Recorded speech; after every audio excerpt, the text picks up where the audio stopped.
The newest major conference in college gymnastics only got stronger. Every flip, split, and dismount has never mattered more. She's beautiful to watch. That was spectacular. You better get used to it because they're not going anywhere.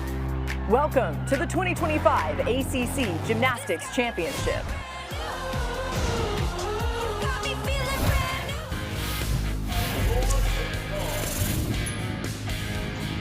Welcome inside the First Horizon Coliseum in Greensboro, North Carolina, for the 2025 ACC Gymnastics Championship. There are 6 teams competing in 2 separate sessions today. In the first session we're about to see right now features the 5th and 6th seed Clemson and Pittsburgh. Tonight at 7 on the ACC network, you can see the top 4 seeds, California, Stanford, NC State, and North Carolina. And hi everybody, I'm Bart Connor along with my fellow Olympian Bridget Sloan. And Bridget, I'm excited to be working with you today. First of all, the conference has changed a lot and we'll be talking about that in the ACC. Let's talk specifically about Clemson and Pittsburgh. They come into this competition from different perspectives, don't they? They do. Pittsburgh in their 50th season. They had new coaching staff last year, so she's in her 2nd season, and that coaching staff is really trying to rebuild the program. Where over to Clemson, they are in their 2nd season ever. Team 2, and they are looking to build this program. What they do have in common is some really superstar athletes. Over on Pittsburgh, Miss Jalea Bedminster, you see she's got 9 career 9.9 or better scores. And then over to Clemson, Eve Jackson. Again, looking at those 9.9 scores, she has 12 in her career so far. And for more on Clemson, let's go down to our 3rd member of our broadcasting team, Taylor Tannenbaum. Bart, Bridget, it's great to be with you. Clemson really wanted to be a seeded team coming into the postseason this year. Unfortunately, because of injuries and setbacks, that's not in the cards. The Tigers, though, are locked into regionals already, and they know once they get there, it's a clean slate. They can go on a run. So coming into today's meet, head coach Amy Smith says the mindset is all about staying in the fight. She said, we're not going to throw in the towel or have a pity party because of the way things have gone for us this season. She said today it's all about stepping up and positioning themselves for a postseason run, Bart. Oh, thank you, Taylor. And as you can see on the right side of your screen, those are the 2 teams and their respective lineups. Clemson will open up on vault and will alternate competitors with Pitt on the bars. Quinn Cool is the leadoff vaulter for the Clemson Tigers. And this is big for Clemson, starting on vault. A Yurchenko full, but one thing Quinn does so well is she has such controlled landings. She took a minor hop on that, but a nice start for Clemson. Let's remind our audience how the meet format works. We're in the championship part of the season, but this session features just the 5th and 6th seeds. Tonight will be a quad meet. We'll talk more about that later. The team with the highest score across both sessions will win the championship. 6 gymnasts compete on each apparatus for each team, counting just the top 5 scores towards that team total. And here is the leadoff competitor for Pitt, Jalea Bedminster. Nice Maloney to the high bar, right back down to the low bar. A little messy in her feet. You want to see those legs glued together.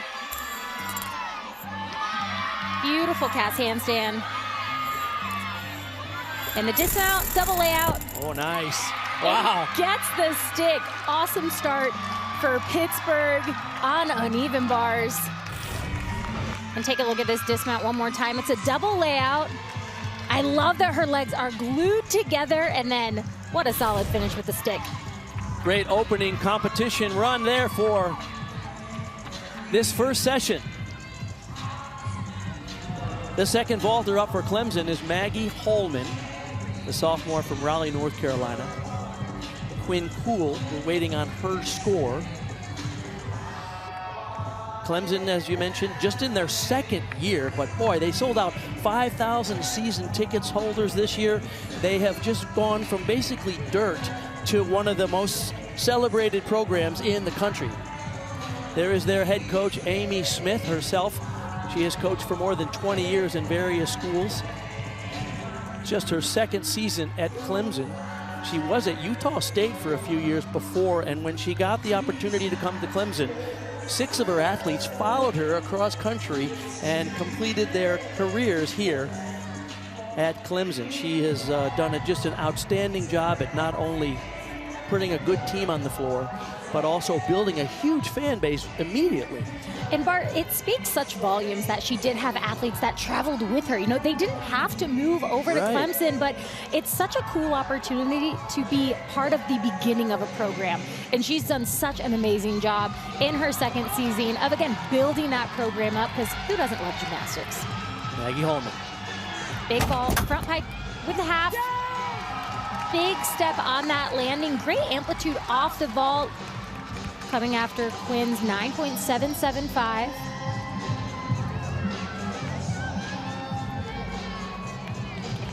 We'll see vaults today of various starting difficulties. We'll point that out as the meet progresses. As we get ready to go back to bars, Jordan Ewing getting a few extra notes before she steps up. The senior from Nova Scotia. Pitt has 5 athletes competing today on their team from outside of the United States. England, Canada, and even Norway.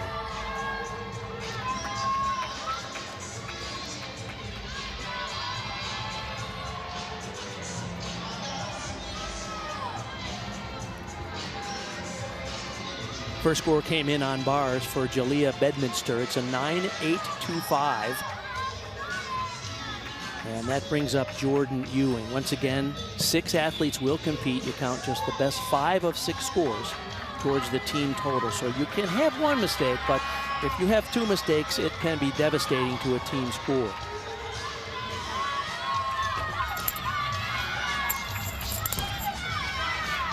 Nice pass handstand for Jordan to start things off. Hiked Jaeger, really nice height. And she's gonna go back down to the low bar. Beautiful execution so far. You're seeing those legs glued together. Aggressive on her cast handstands. And the dismount. Full pirouette into double tuck. Big step on that landing. She was a little out of control on that landing. Had to take the step backwards, but leading up to that dismount, Bart, that was a beautifully done routine. Line change. Here's her piked Jaeger.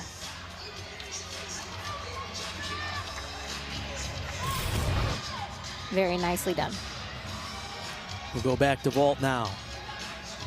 Madison Minner, what an interesting story about this young lady. She's a redshirt junior.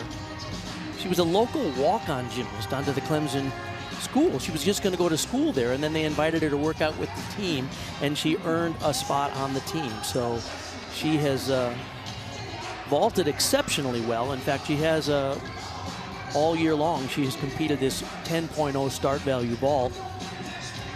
And I mentioned start values. We're going to be focusing a lot on degree of difficulty start values, and that matters when you get to the championship level. The score in for Holman after Kuhl was a 9.775.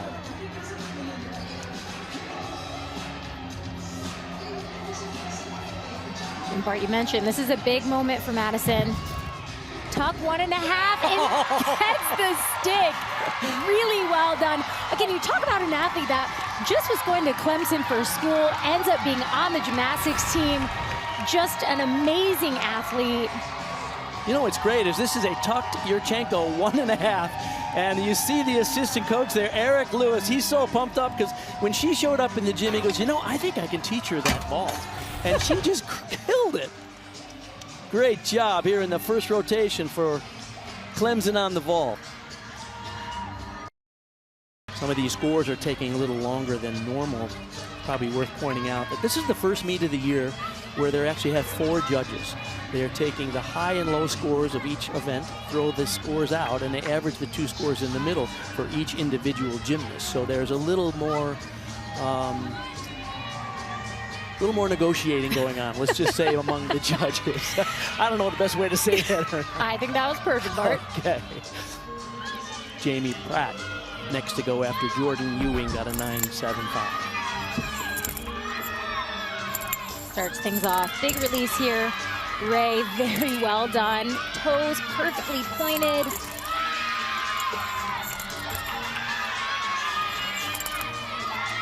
Short on that cast handstand. Again, judges are looking for deductions in these routines.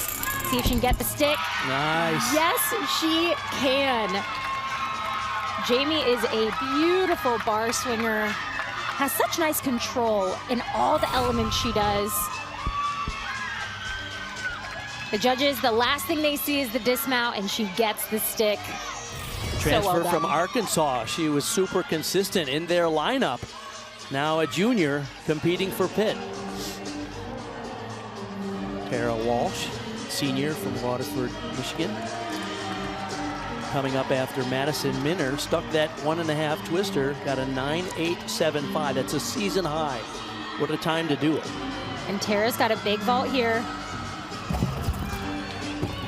Oh, yes. Another stuck Yurchenko 1.5. I'm gonna try not to jinx anybody today, so I didn't want to speak too soon. But watching her in warm-up, Bart, her execution has improved so much. Look at the height and the distance. This is a Yurchenko 1.5. It's a 10-0 start value. So well done. I'm not gonna lie, I don't think she stuck it. You're gonna see her feet shuffle just the tiniest bit. Teeny tiny shuffle, but wow, what a vault. Here's a graduate student, previously competed at Auburn and Michigan State. She's a grad Stanford transfer, and yet she just steps up and does a beautiful vault in that 4th spot for Clemson in this first rotation.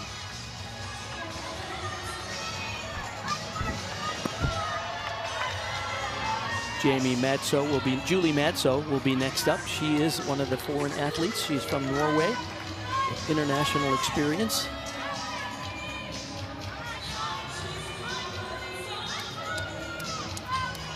And Julie coming after Jamie Pratt, 9.85. So the scores are building on both events.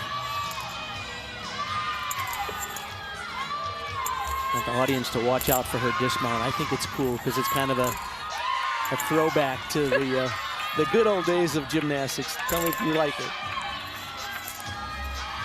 So far, so good. And the dismount. Oh, yeah. I love it. And a stuck landing. Toe on pike front with a half. You don't see a lot of those anymore. Did you ever try that one, Bridget? I did not. I did not. Doesn't it look fun? We'll take another look. I mean, the height, the control, what a performance. So another hit routine for Pitt.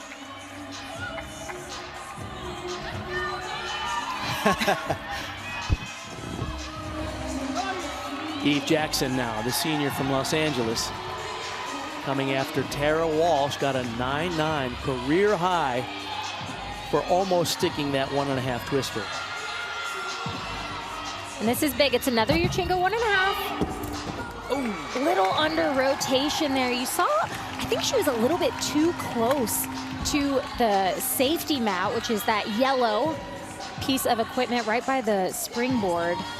Just didn't get the rotation. In warm-up, she was sky high on that vault. Tonight at 7 Eastern here on the ACC Network and the ESPN app, Cal, Stanford, NC State, and North Carolina will compete in Session 2 of the ACC Gymnastics Championships. The champion competing in 2 sessions. We will crown the champion at the end of this evening, whether the champion comes from this afternoon's session or this evening's session. Based on seeding, the top 4 teams in the conference are competing tonight. That's Cal and Stanford, North Carolina, and North Carolina State. State, of course, being the reigning champions from last year. Cameron Chu coming after Julie Matzo, had a 9.85 career high for her.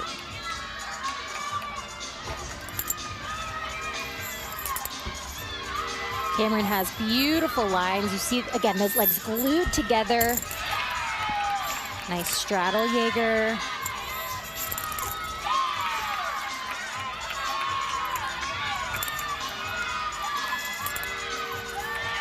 Little body break in that cast handstand. Right on top of the bar though, and the double tuck. Ooh. Just a step on the landing, but coming after right now, Pitt is looking to drop that 9.75. So the scores are very consistent for Pittsburgh so far on uneven bars. Had a really nice routine. See that straddle Jaeger into her single bar release. Beautiful cast handstand. They have a 10-degree window where judges can maybe take a 10th, maybe not, but she showed right in that green, right where she needed to be. You see the grayed out numbers on the right side of your scoring tower there. That number for Pitt, the 9.75, is their low score. For Clemson, it's the 9.7. Here's Molly Arnold, the last vaulter. Oh, no! And she just didn't get the block off the vault. Watching her in warm-ups, she had a little bit of trouble with the landing, just couldn't get it in the competition. Oh, an unfortunate anchor position. And she scored as high as 9.975 in her career, coming back from an injury. Typically vault and floor where we see her. And that's unlucky. That means that 9.7 for Eve Jackson will be the score, the low score that they will count. So a missed opportunity in that first rotation for Clemson on one of their better events. Emily Todd now on bars. Cameron Chu, her score came in at a 9.75. And Casey Jo McPherson told us they're looking for at least 50% stuck landings to get a good team score here. And so far, Bart, they are doing just that. Emily is aggressive, and this is a new dismount for her. Nice. Yeah. Beautiful job. She did a blind change double tuck last year and then upgraded this season. Gets the stuck landing. Pittsburgh is just having a blast out there on uneven bars. This was a great first event for them. Casey Jo McPherson says, we have nothing to lose. We're the lowest ranked team in the competition. Let's go big or go home. All right, Clemson on vault, 9.9.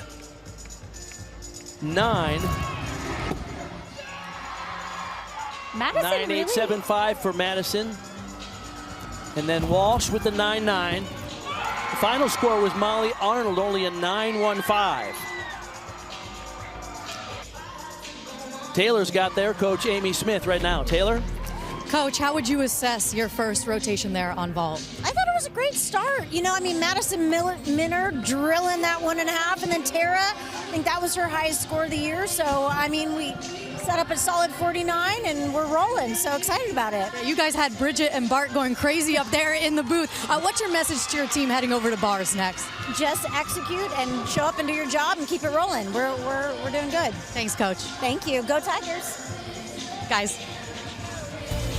All right, when we return, Taylor Tannenbaum looks at these teams and how their coaches are shaping their present and future.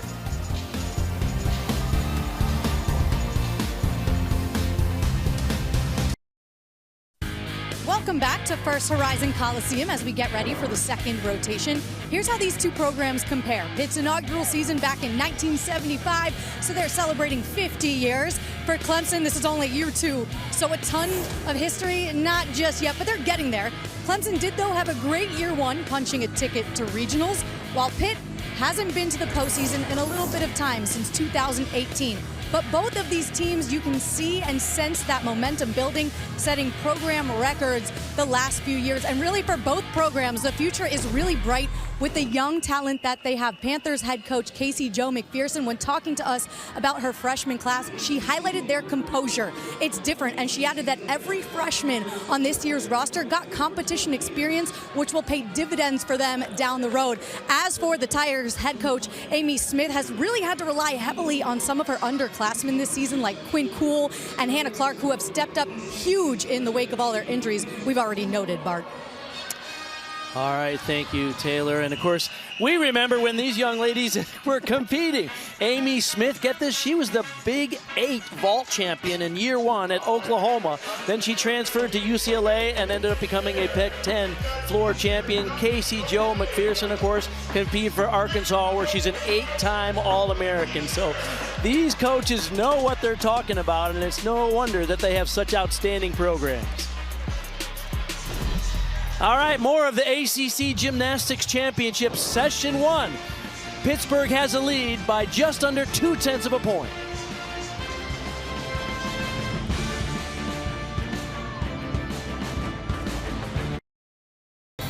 Here is the meet summary after the first of 4 rotation. Pitt, nice job on bars, just 25 thousandths under their season high on that event, so they're off to a great start, have a lead over Clemson in this first rotation just by less than 0.2 of a point. So in this rotation, the teams will flip-flop essentially, so now Pitt will be on the vault and Clemson will be on the bars.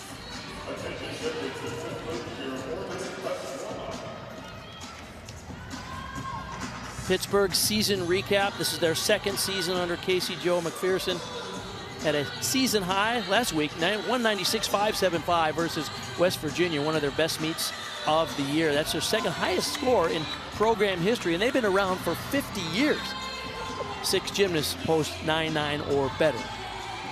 So as Casey Joe told us on the phone the other day, go big or go home. We have nothing to lose here. Olivia Junta, first vaulter. Almost a stuck Yurchenko full. We're not going to see the 10-0 start values from Pittsburgh on vault, but Bart, we talk so much about risk versus reward, and this is an event where they can really elevate those Yurchenko fulls. It's a 9.95 start value. Olivia doing a nice job setting the tone for this vault rotation. Dakota Berry, sophomore from Newport Beach, California, will lead off Clemson on the bars.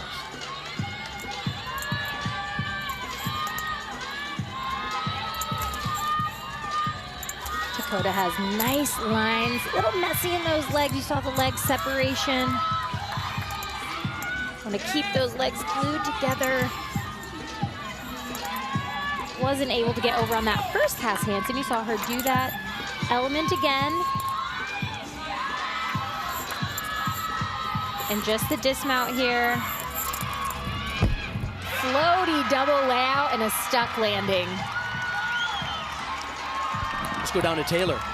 Bart, you were just talking about that West Virginia meet. Prior to that meet, Pitt kind of had that aha moment. Coach McPherson said the team was almost trying to be too perfect at times, competing a little too tense. Not holding back. The message was to be the most hyped team, the team having the most fun. And with that, you saw the high scores that they got, the 6 Panthers having personal best, and they've really carried that momentum, as you can see, into today.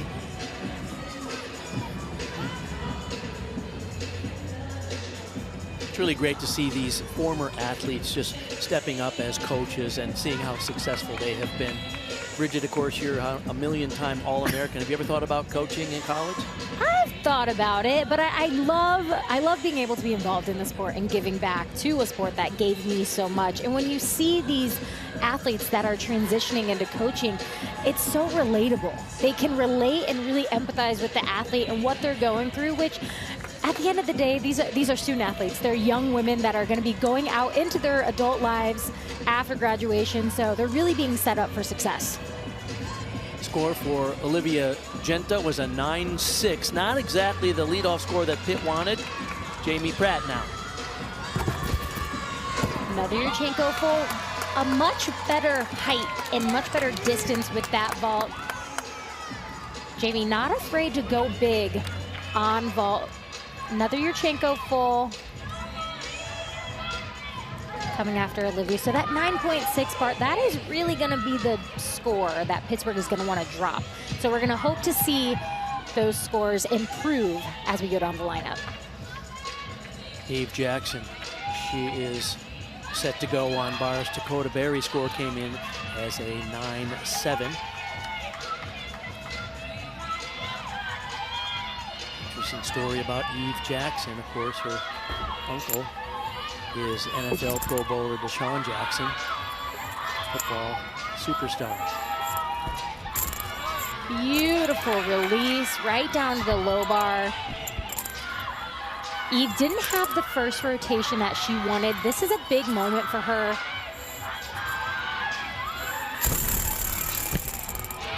Hop on the landing, but Bart, that was a gorgeous routine, excellent execution. One thing Eve does so well, she's dynamic, but she's also controlled, which is it's a difficult balance to have on uneven bars. Jaeger right down to the low bar. You saw those legs glued together. Very well done. Scores in for Jamie Pratt. That's a 9.75. For Pitt on vault, Cameron Chu now, the freshman from Hawaii.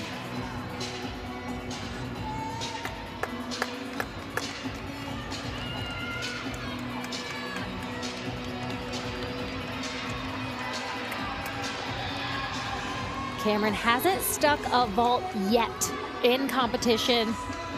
Love to see what she does here. There you go. Almost. She was so close to sticking. One thing that Casey Jo talked to us about was absorbing the landing. You saw her pop up just a little too quickly.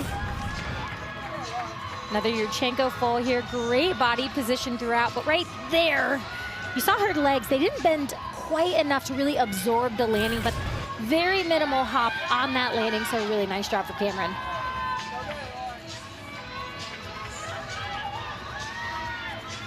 Pitt competing out without one of their superstars, Hallie Kopowicz. She's not in the lineup here this weekend, and she's been out for the season. So their philosophy, as we had heard, is go big or go home. And both of these teams are having fun. They really have sort of nothing to lose here in this session. Clemson is already a lock into the NCAA regional competition, which starts in a couple of weeks. Pitt, unfortunately, is mathematically now out of the running. So just have fun today, right? Absolutely. Really, all these athletes can compete with ease. Very nice combination there for Lauren. Lauren Rutherford coming after the 9.8 from Eve Jackson. Just the dismount, double layout, and gets the stick. That was a big moment for Clemson.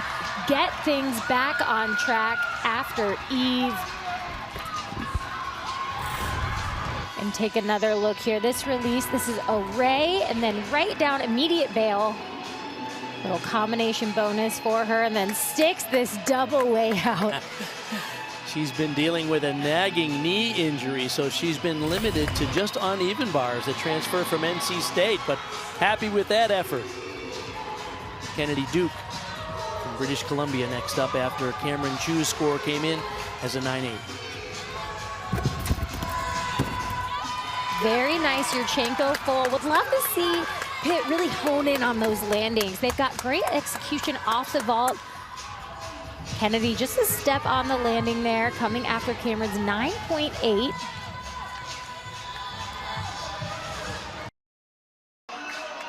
Hannah Clark will be the next competitor for Clemson on the bars. Can't say enough about this program.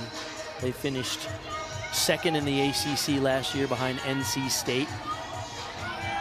Went from 0 to something pretty spectacular in a very short amount of time, thanks to their outstanding coaching staff led by Amy Smith just in her second season.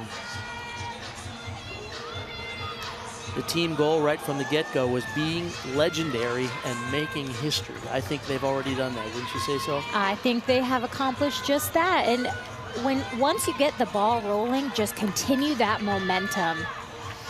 This year they've been bit by the injury bug, so they've had to have a lot of athletes step up and compete, others who wouldn't normally be in the lineup, right?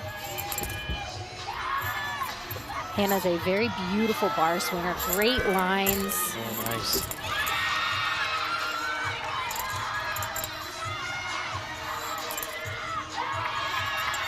Let's see if she can get the stick here. Just a step on that dismount, but throughout that routine, Hannah does such a good job of keeping the body position tight. Legs glued together, toes pointed. Just an overall great bar worker. Hannah Clark, the freshman from Huntington Beach, California. Her club training at Azarian's Gymnastics, named after one of the great gymnasts from the former Soviet Union. Here is Jalea Bedminster after Kennedy Duke notched a 9.8. Just to hop on the landing. I think she really wanted to stick that. You saw her keep those hips open, and then at the last minute she piked, and I think she just piked down a little too much. So she kept that momentum going. So right there, you see, she's not absorbing the landing, really making sure that they are controlling those landings.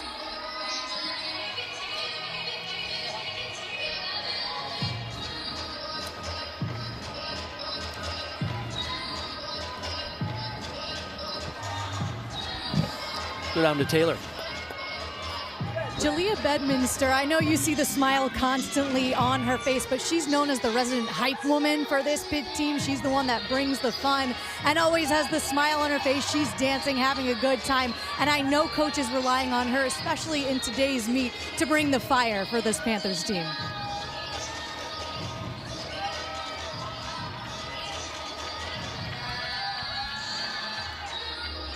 Even though there's a rather modest crowd here today, the athletes are pretty pumped up, and I'm enjoying myself. How about you? I'm having a great time, Bart.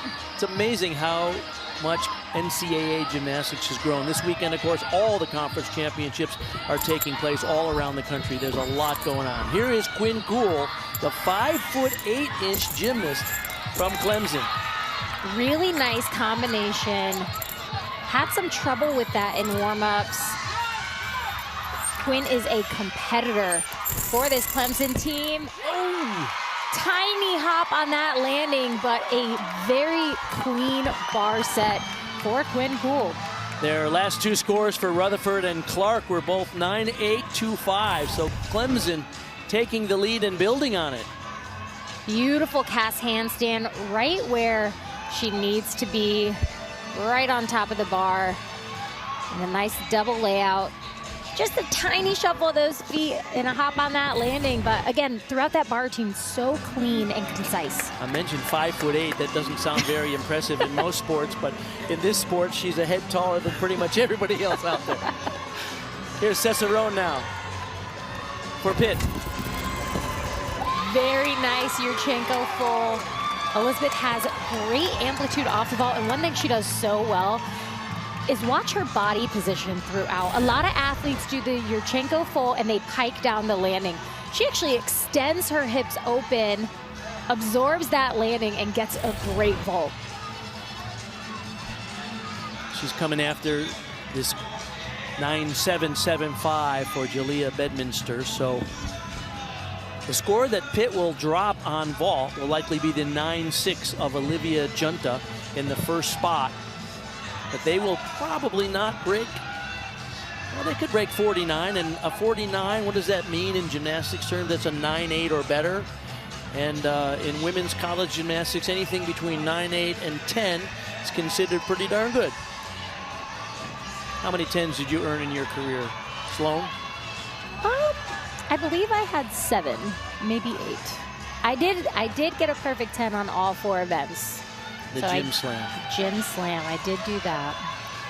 I only got 3 10s, and I'm pretty sure I deserved maybe one of them. Now, we don't have to go into detail about deserving said 10s. Kate Bryant now. Whoa, she's so high.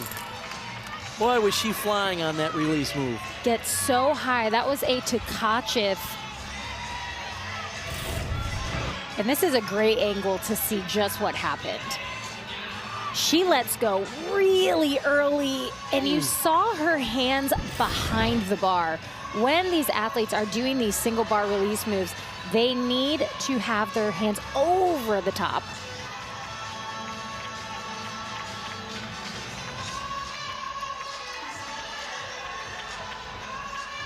It looks like they are electing to call it there. She doesn't have to go back up because they already have 5 scores, right? They have the 9.7 from Dakota Berry. Yep. And everybody else is 9.8 or better. So Clemson will get a 49 in that event. Emily Todd on bars for Pitt.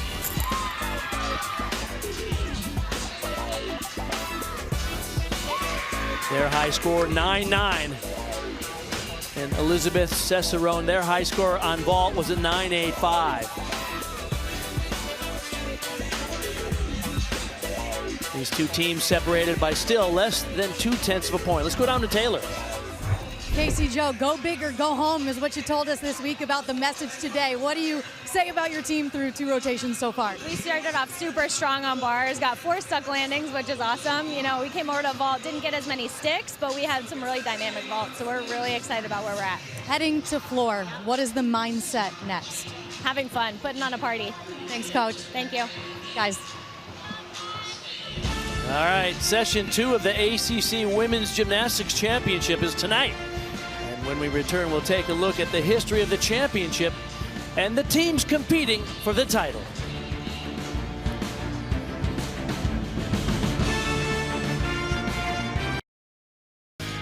And welcome back to Greensboro. There is the trophy that will be presented later tonight at the end of session 2. But in session 1 right now, Pittsburgh has the lead by just under 0.2 of a point over Clemson. There have only been 2 ACC Women's Gymnastics champions. NC State won it in 84, and then the sport wasn't sponsored by the conference until 2024, and NC State won it again. Well, they'll be competing in the evening session tonight to try to repeat as their ACC champions, but competition got a little bit tougher. And we've talked about it in every sport. Realignment has changed a lot of things. And in this conference, it's still hard for me to say Cal and Stanford are in the Atlantic Coast Conference, but that's the reality. It is the reality. So the ACC brought in 2 top 5 teams, Stanford and Cal, elevating the gymnastics across the board. MJ Frazier is, of course, one of the leaders, along with Maya Lauzon at Cal. She is outstanding everywhere. She is dynamic in her gymnastics. She's powerful, but she also has this sense of grace.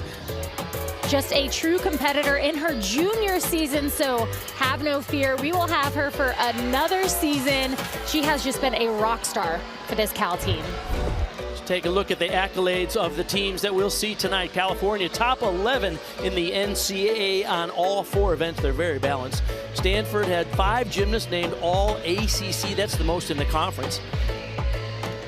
NC State's returning 3 ACC champions from last season. And North Carolina had one of their best weeks last week, and they've moved up to 25th in the country. So we'll see them tonight. After tonight's afternoon session is over, 7 p.m. tonight, the final session of the ACC Championship. A full day of gymnastics from Greensboro. Don't go away.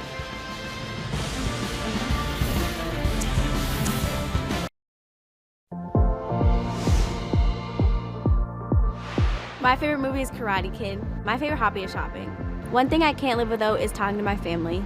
My favorite vacation destination is Dubai. One thing a lot of people don't know about me is I read French before I read English. Jordan Ewing, just one of the many impressive young athletes here in today's competition, and one of the many from outside of the country. Pittsburgh has 5 gymnasts that are international competitors, and talking to Casey Jo McPherson last year, she said in order to get some traction and recruit top talent in the United States, she started looking around and said, wait a minute, there's a lot of foreign athletes who love NCAA gymnastics and want to be a part of it, and she opened the door, and look what has resulted. Some outstanding gymnasts have come to Pittsburgh to compete for Pittsburgh. I think that is so great, Bart. I think it just opens the door for everybody. You know, NCAA gymnastics is not just for everybody in the United States, and I think it just allows for more talent. They bring a little bit of a flair, that international flair, and it's just exciting to see these athletes be able to continue their career even if they are not from the United States. Here is the meet summary at the halfway point in this competition. Pitt still has a lead by 0.15. Remember, session 2 is tonight, 7 o'clock Eastern on the ACC network. You mentioned the international competitor, Stanford, who we'll see tonight. They have Anna Barbosu, who is an Olympic medalist from Romania, who will be joining their team next year. And so this momentum that NCAA gymnastics has been building over the last several years domestically is really permeating internationally. There's a lot of young gymnasts around the world that want to be part of this action. It's good fun. Who wouldn't want to be part of the NCAA, Bart? Well, you were the first world all-around champion who actually kept your eligibility and competed for the University of Florida. Did you have to turn down all those professional opportunities back then when the people were so-called amateur athletes? Turned down a lot, but I think I made the right decision. I'll stand by that. Hannah Clark will be the first competitor. This is always an important routine for any team on beam. Talk about the key element to the leadoff competitor. How good or how nerve-wracking is it? Some athletes really love being in the leadoff. I was not one of those athletes. I preferred to be in the middle or the end. Ooh. And the one thing you want from your leadoff is you want to hit. This is what is going to continue and keep that momentum going. The rest of the lineup has to redo that skill. Hannah just needs to really dial it in, get it back. Hannah has had to step up like many of the athletes at Clemson because Lily Lippett, normally in the lineup, not able to compete right now. And so Hannah has done a good job this year so far stepping into that leadoff role. A little unlucky here today in that opening spot.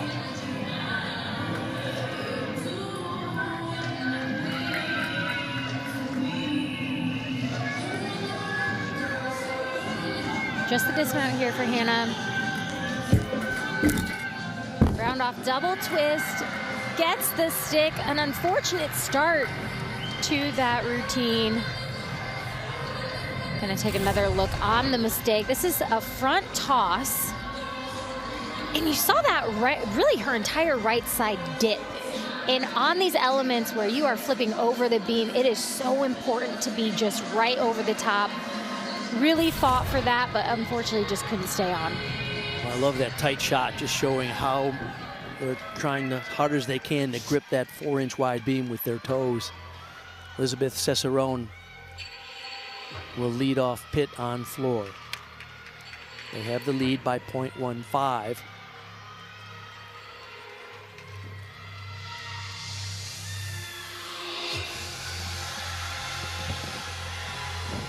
First pass, front full to front layout, great control.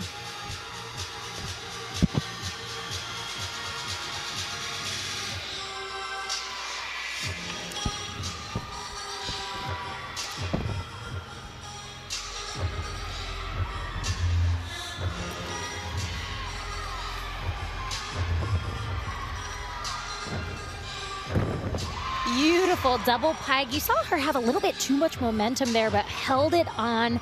That front foot in the lunge did not come off the floor, so really nice save there.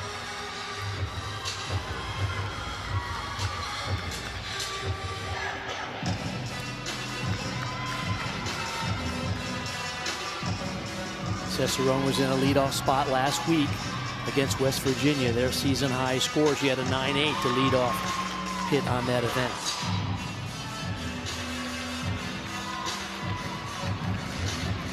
Well, Bart, so far this has been a great routine for Elizabeth and this Pitt team, and a nice double tuck to finish out in that leadoff spot. It is so important. Her job was to get the ball rolling, get that momentum, and she did just that. Cicerone, the graduate student from Lancaster, PA, one of several gymnasts at Pitt from Pennsylvania.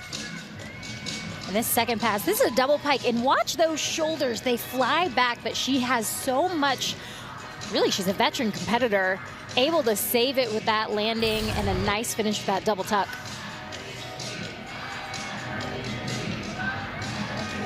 Bree Clark next up for Clemson. Now this routine is critical because Hannah Clark's score comes in as only an 8.85. So for Clemson to have a respectable team score, they're going to need 5 hit routines starting right now with this one. Nice. Nice connection there. That was a standing front tuck into a beat jump. Now, Bart, normally you have to kind of do a walk into punch front, but not for Bree. Oh, Gorgeous acro series, handspring layout, step out.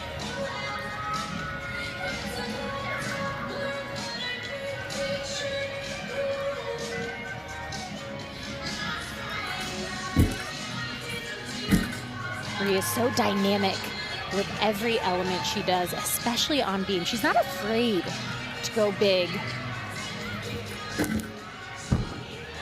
And a nice front 1.5 twist dismount. That was a huge moment for Clemson. The redshirt junior from Daphne, Alabama. 2 times this year she's been ACC Specialist of the Week. Right there. Bart, that was a standing punch front into a beat jump, and then finishes with this front 1.5 twist. I mean, that was huge for Clemson in this 3rd rotation. I could never do a standing punch front, could you? Me either. We'll see her on floor as well, where she is outstanding. We'll talk more about her historic accomplishments this year when we see her a little later on. Score for Cicerone, a 9-8. Jamie Pratt will be second up.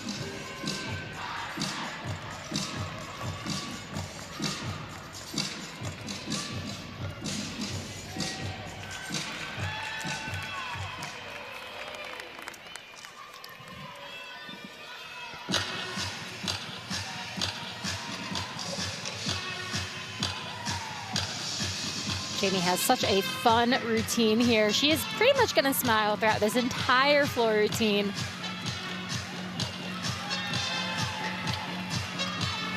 First pass. Gorgeous front layout to front double twist.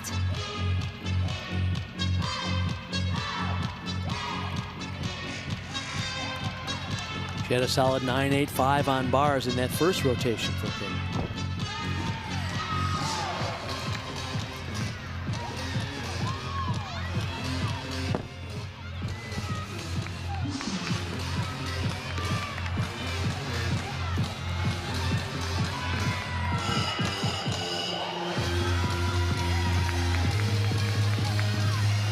For Jamie, round off 1.5 to front layout.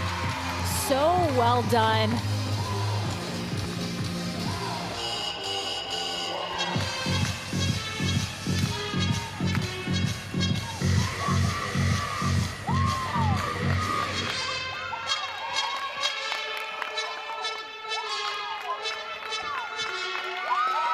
Wow. Really nice job by Jamie. Bart, we talked early on about the difficulty of gymnastics, and this first pass that she does, this is a front layout into a front double twist. And to break it down, I did that pass and I didn't even do the front layout. I just did the front double twist. So she is not afraid to do big gymnastics, but do the difficulty, and she does it well. Gymnasts earn combination bonus points for connecting 2 skills like that, so they are rewarded for taking that extra risk. Tara Walsh now for Clemson. You see her season average on beam. Bree Clark had a solid 9.75. Remember, every one of these routines is going to be crucial for Clemson now.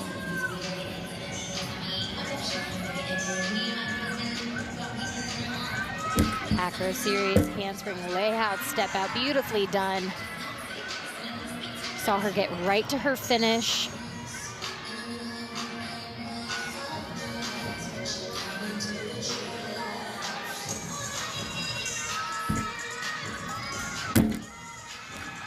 Nice combination there.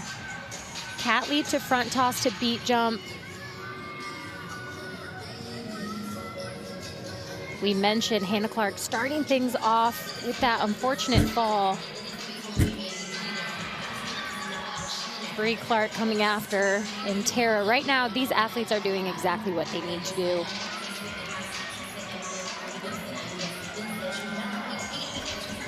Dismount. What a statement for Tara Walsh. It is not over yet. That is the beauty of having 6 athletes compete and only 5 scores count. Really huge moment. Here's a young lady who hadn't competed beam in 5 years. She stepped in when McWright got injured. and delivered a clutch routine right now. Absolutely. Finishes with that stuck 1.5 twist. Very, very well done. Jordan Ewing coming after Jamie Pratt's very impressive 9.875.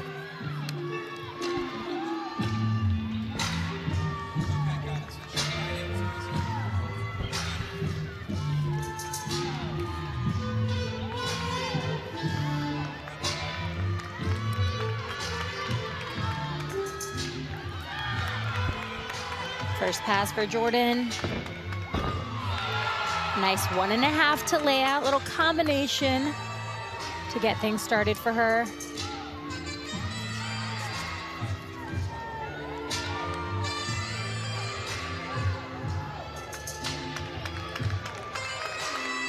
You don't often hear jazz music as a floor routine, but good for her. Try something different. I love it. And she's such a beautiful dancer. She moves so fluidly.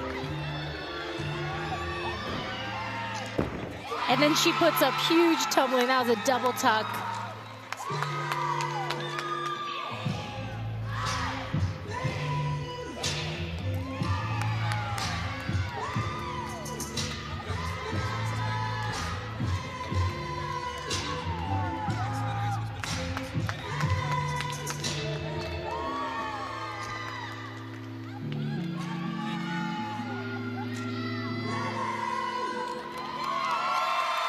Gorgeous routine for Jordan. And Pitt is just doing what Pitt does best right now. Having fun, and they're just performing so light. Not everybody could pull off choreography like that with that kind of music. How about that? She started things off with that 1.5 to front layout. And this is a roundabout handspring double tug. Watch her just get right to that finish, right to that lunge. And the team finished the routine with Jordan Ewing, who's getting her degree in social work. She loves doing community events, particularly with kids, and I can see why she would be a hit.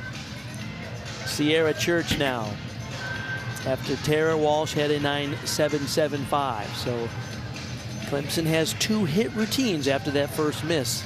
See if they can keep the momentum going. Sierra's going to start things off with her acro series. It's a handspring layout step out, but watch her finish because she is aggressive with that finish. Watching her in warm up, it was almost as if there was no way she was going to be coming off the balance beam.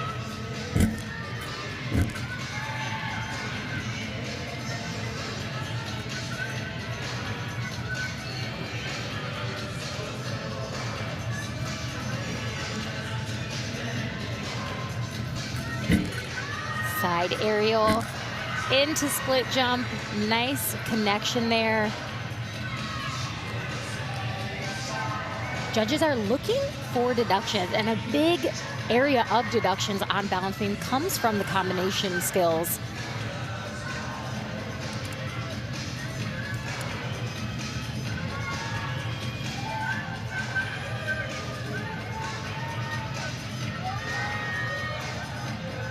Just the dismount. Round off 1.5, hop on the landing, but again, a clutch routine for Clemson on balance beam.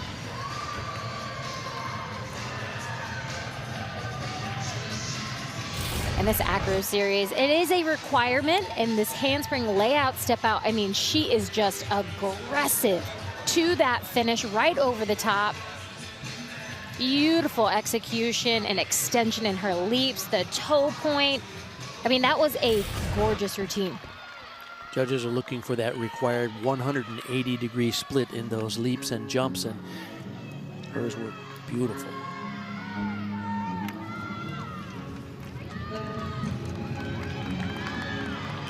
Nika Lee for Pitt.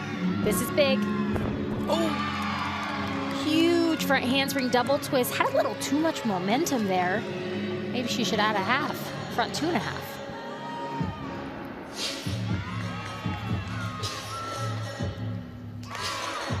Just a freshman from Alaska. Coaching staff says she loves to perform. Somehow she just turns it up a notch when it's competition time.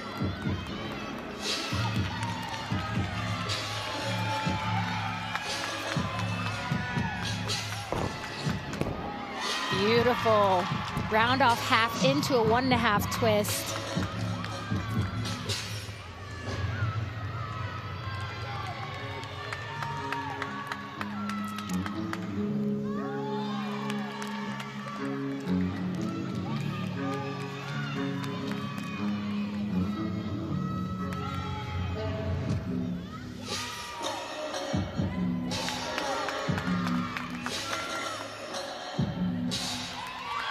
Beautiful routine for Mika Lee, a freshman. I cannot wait for her career. Monday at 4 p.m. Eastern here on the ACC Network and the ESPN app. It's ACC Huddle, Miami Football Pro Day, as Cam Ward showcases his skills for NFL scouts and front office personnel. Let's go down to Taylor. Sophomore Quinn Cool stepped into 3 events this year after only competing on beam sporadically last year, and she's been delivering. Coach Smith says aside from her gymnastics, she's so much fun to coach even at such a young age, very comfortable in her own skin. She worked really hard last summer, always ready when her number's been called, and she has stepped up big for the Tigers this season, Bart. Thank you, Taylor. Yeah, that has been their narrative this year. When we got on the phone the other day with Coach Smith, first 10 minutes about the call was all about the injuries they're dealing with, and then the rest of the call was all about how this team has stepped up dramatically to still put together a pretty darn respectable team and make it into the NCAA regional competitions, which begin in 2 weeks. Gorgeous triple series, handspring, handspring, layout, step out. Her lines are just beautiful.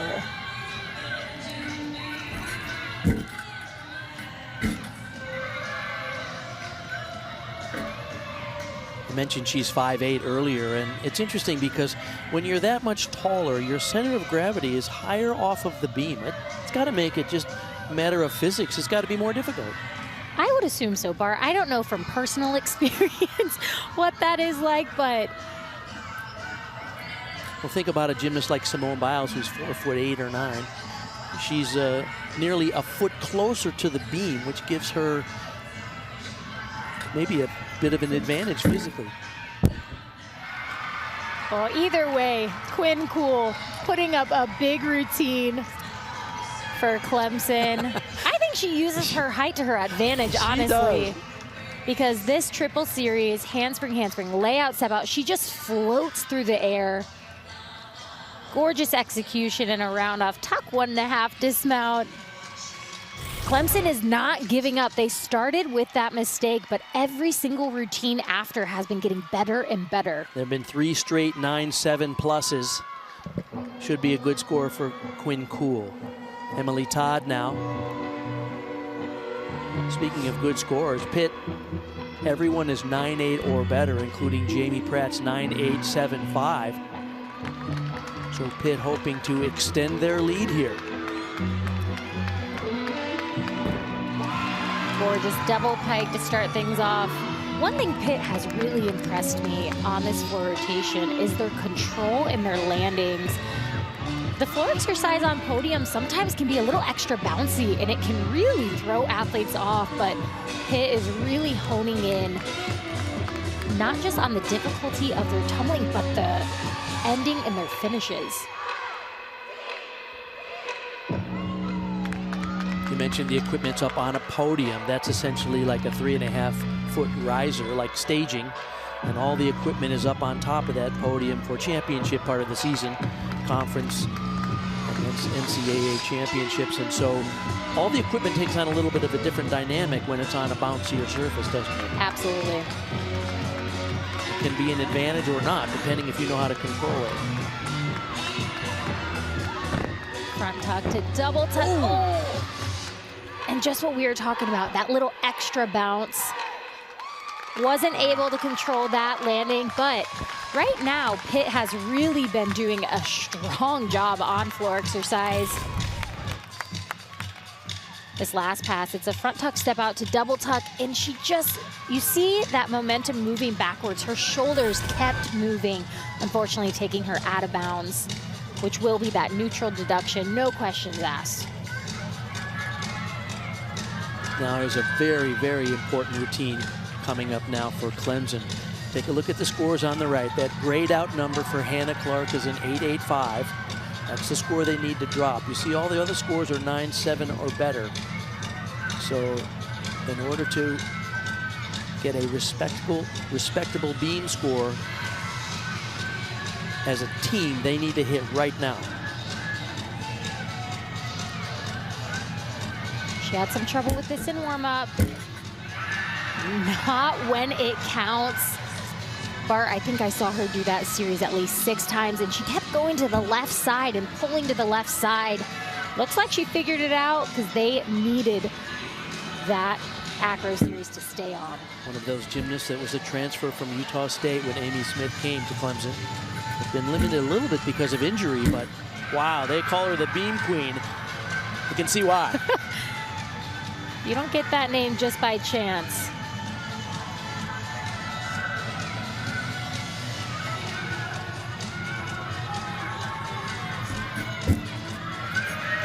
Gorgeous side aerial to split jump. That angle is so perfect for those skills because you saw her just right over the top. Another one of those combination skills that earn bonus points.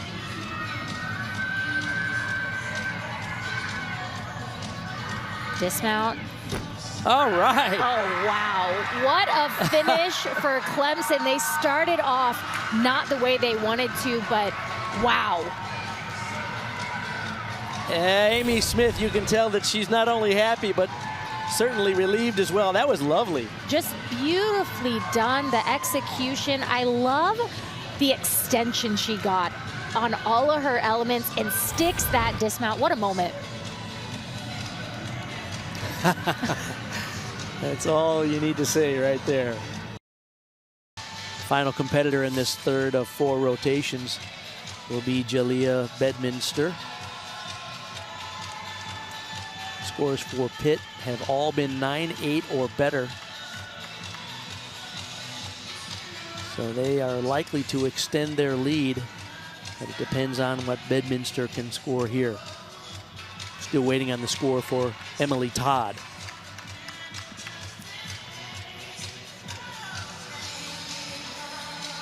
Just remind the audience what the judges are looking for in a floor exercise routine. Ultimately, it comes down to the difficulty. We talk about a lot of those passes and what grade of difficulty they are, and the presentation and landings. In my opinion, presentation is everything this season. What is going to set these athletes apart? They can all do big tumbling, but it comes down to the dance. Emily Todd's score is in. It's a 9.65. That's the lowest score for Pitt on floor. Opportunity here to increase their team score and to get into the 49s, which is an average of over 9.8 if Bedminster can hit now.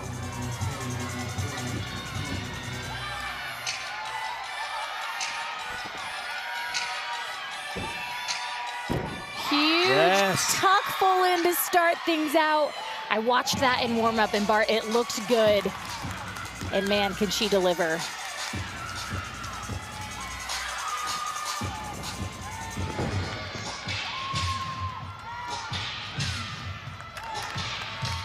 Casey Joe said she's one of our fun, light-hearted leaders, always amping the girls up, her teammates, keeping them light.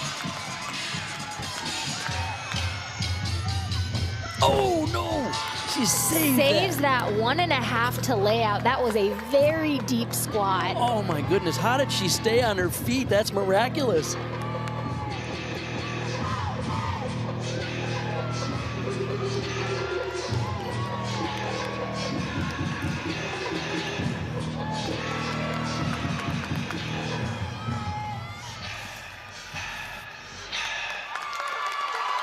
Nice finish, but man. Let's take a look at the contrast in these 2 tumbling passes. What an athlete, the graduate student from Loganville, Georgia. Starts things off, this is a tuck full in, does it so well, right to that lunge. And she just had a little too much juice here. She really overdoes that 1.5. You saw those shoulders just keep on moving, able to save it, but a very deep squat on that landing. Oh, anytime you're over-rotating on that 1.5, it's lights out. The fact that she stayed on her feet and saved a major deduction is pretty darn impressive. All right, we'll get her score when we come back for the third and final rotation. We'll have some highlights going into the fourth rotation when we come back. All right, welcome back to Greensboro. A lovely day of gymnastics here. We're getting set for the fourth and final rotation. Pittsburgh, they said it was go big or go home, and they have done just that. They've scored clean execution throughout the day, and they're performing with such grace and enthusiasm. It's exciting to see that. It is. This is a team, they came in and they said, we have nothing to lose, and why not us? Casey Joe talks so much about that. This is a team that has put in the work, and why not them? They're going out there, they're competing light and having fun. And Jalea Bidminster, before the break, she got just a 9.5, but she did save a major deduction on that landing. Let's take a look at some of their highlights from earlier rotations. Emily Todd on uneven bars. This was huge. 9.9. Ends up sticking this landing. So impressive. And then Elizabeth Cicerone on vault. This was another huge vault for Pitt. Yurchenko full. Just fantastic so far. And then over to floor, Jamie Pratt. Big tumbling, great execution. Posted that 9.875. So they are moving and grooving for Pitt. And by the way, Kylan McWright, the last competitor for Clemson on the beam, had a 9.875. Their high score in that event and a season high for her. All right, when we come back, we'll be set for the fourth and final rotation. Can Pittsburgh hold off Clemson? Don't go away.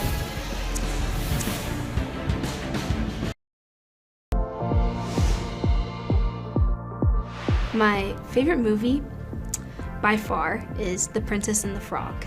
My favorite singer is Charlie Wilson. My favorite vacation destination, I would probably say Busch Gardens. Favorite gymnast growing up, Lemencia Hall, but then also Simone Biles. Welcome back to Greensboro. What a moment a few weeks ago as Bree Clark became the first ever collegiate gymnast to successfully land the Biles 1 in competition. The moment went viral, of course, so the GOAT had to respond. Twice! Yes! Like, she knows I exist. And she pushed some buttons to, like... Bree says Simone Biles is someone who inspired her to do gymnastics in the first place, so that was such an emotional moment for her and really this team, Bart. What a moment. That's pretty spectacular. Well, we're going to see her on the floor today. I don't believe she's going to be doing the Biles skill, but who knows? Maybe she'll get inspired and just go for it. They need a little boost here because Clemson has had one mistake on each of the three events earlier today. They haven't counted a mistake, but when you have a mistake, all of your scores tend to just be a little flatter. Everybody gets a little bit tighter, right? That does happen, and it's something that you obviously don't want to have happen, but one thing that Clemson's coaching staff has to be proud of is they have not given up.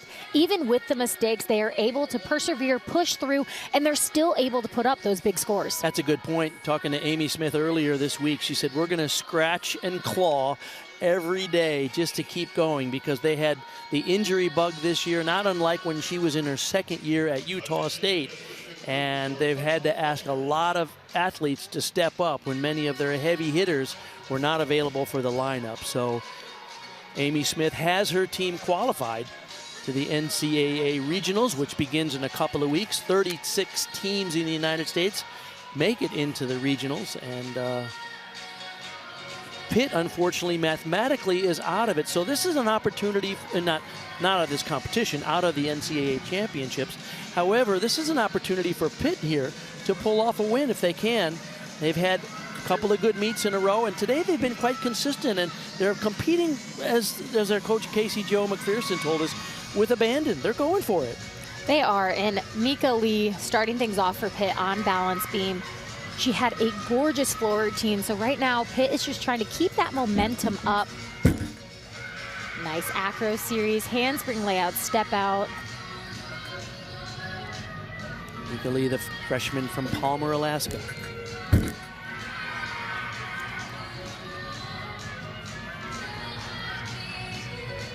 This is an athlete that Casey Joe said she just really loves watching her get better and better. As a freshman, she put in the work and is now in the lineup.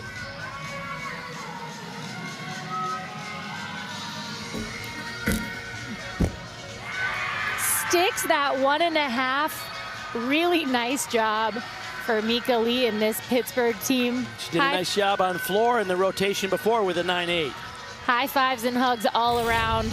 Just a nice overall start. And this dismount sticks the 1.5 twist. Pretty cool character.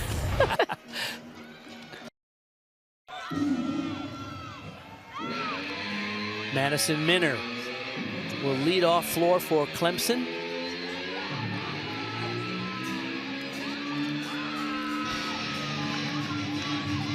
With a 9.875 outstanding score on vault in that first rotation.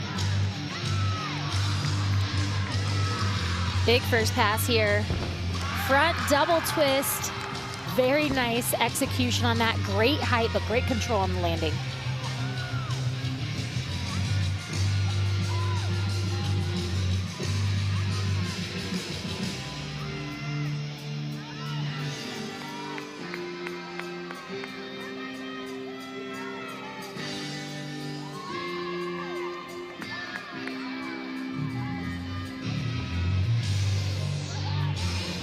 Madison is normally in the middle of the pack in this floor lineup, but it's going to start things off for us today.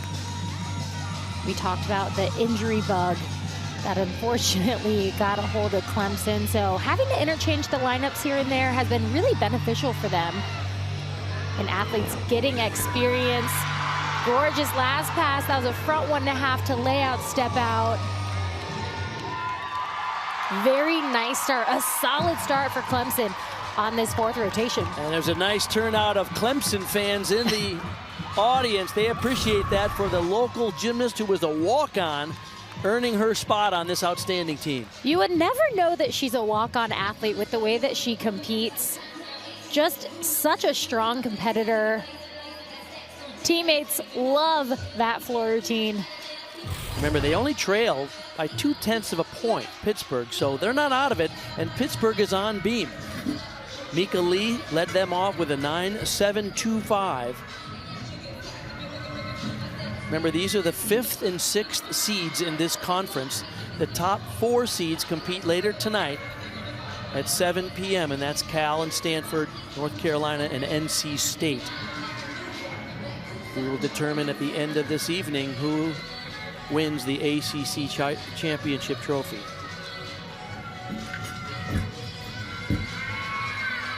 Nice leap series switch, half to split jump. Casey Joe said that Emily Todd just had laser focus. Little balance check there. You saw that leg come off the balance beam, but holds on.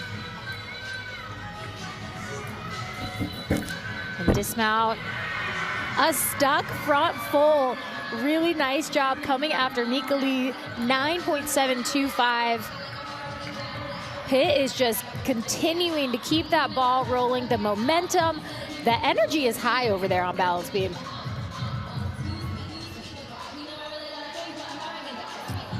Remember, tonight at 7 Eastern here on the ACC Network and ESPN app, Cal, Stanford, NC State, and North Carolina compete in session 2. And at the end of that session, we will crown the ACC champions. As we get ready to go back to Clemson on the floor, quick adjustment of scores. The score on bars for Quinn Cool was adjusted up 0.025 after a score change there in the rotation 2 on bars. Her score went from a 9.825 to a 9.85. Once again, these two teams very close here coming into this final rotation. Right now, 0.025 separates these two teams.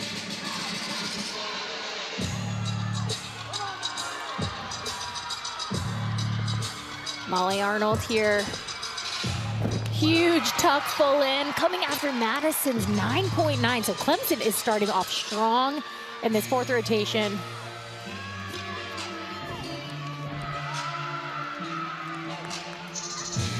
This is Clemson's highest ranking event nationally. They're currently 23rd in the country on floor.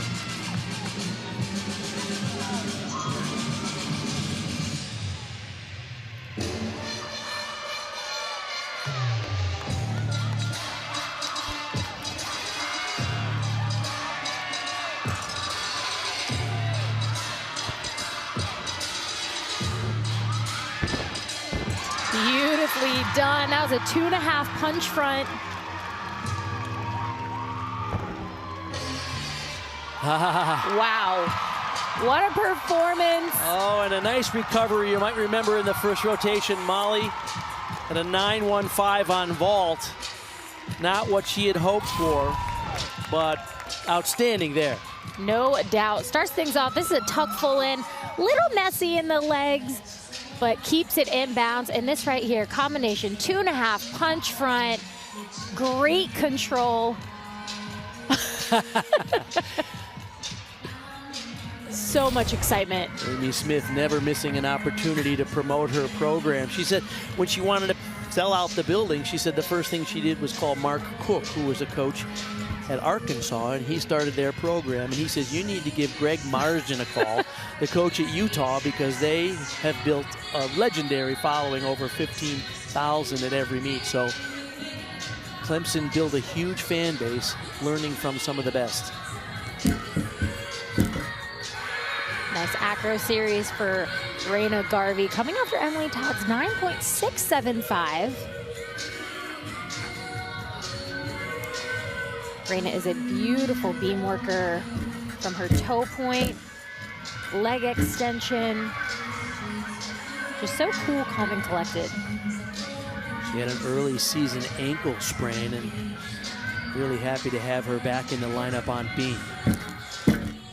Nice. Punch front, beautifully done.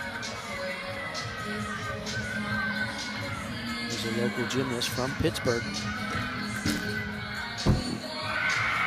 And a stuck dismount. Bart, sticks are contagious over there on the balance beam. Casey Joe said we want to stick 50% or better. They're doing a nice job in this final rotation, and they have to be because Clemson is very strong on floor right now. This dismount, gainer pike off the end. What a moment, an emotional moment. This is a team that has put so much into this season, and they are just out there competing free, competing fun, and having a blast. This meet is essentially tied. Right now, these two teams are separated by 0.125. So every landing is going to matter coming into this fourth and final rotation. Oh, nice. Beautiful front double twist. Maggie Holman coming after Molly Arnold's 9.825. This is such a strong event for Clemson.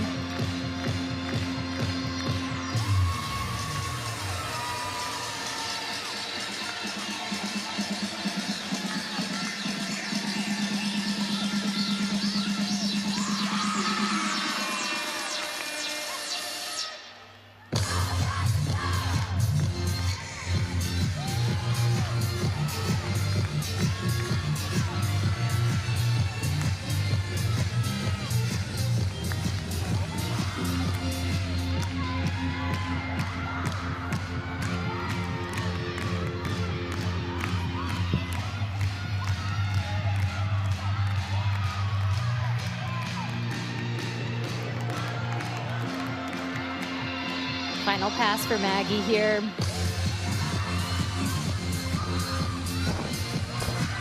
Gorgeous front 1.5 to layout step out.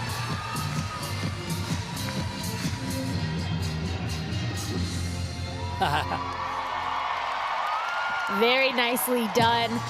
Looks like she did keep it inbound. She was a little close to that line on her last pass. Maggie Holman, the sophomore. This first pass, it's a front handspring double twist, just floats through the air. Little lack of control on that landing. This final one, front 1.5 to layout, step out, She did not step out of bounds, so that white line, very crucial. You can step on it, but you cannot step out, so she did save herself there. Julie Madso now after Raina Garvey had their high score, 9.85. So you see the grade out score for Emily Todd at 9.675 for Pitt on beam. Be the score they'd like to replace. Beautifully done. Handspring layout, step out, so much height on that acro series.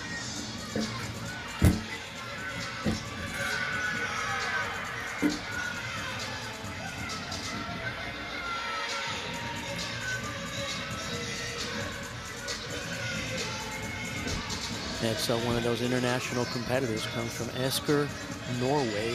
He's just a sophomore. One thing she has done so well this year is Julie has just been consistent on balance beam, an event that tends to give athletes a lot of trouble at times.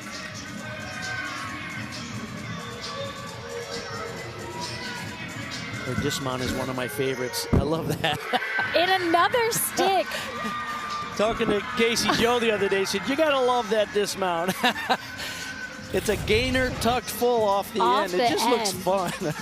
I don't know how you teach that or learn how to do it, but wow. I think you just chuck it off the side of a swimming pool the first time you do it, don't you? Let's go down to Taylor. Guys, there's potential for Clemson's Eve Jackson to come back for season 6 next year. She's wrapping up her master's in marketing this spring, would go for a second master's next year. And when I spoke to her yesterday about the decision, she's keeping it close to the vest. But Bart, I am saying there is a chance she returns. All right. Maggie Holman had a 9.85. They have already a 9.825 and a 9.9. So Clemson building here on floor impressively.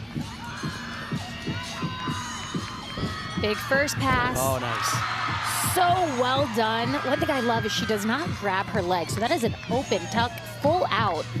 So that twist comes in the second flip.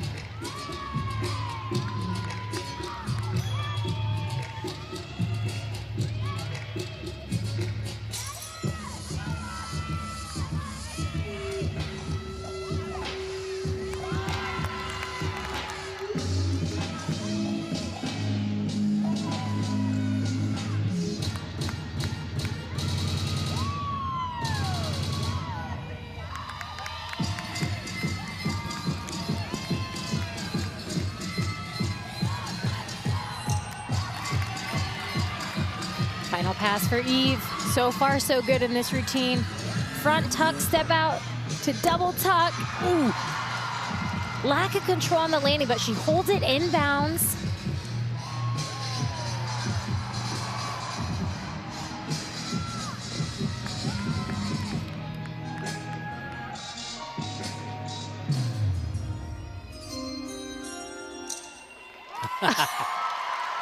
Nice finish for Eve Jackson. Big tumbling in that floor routine. She flashes the peace sign, the 2 for Team 2 for Clemson.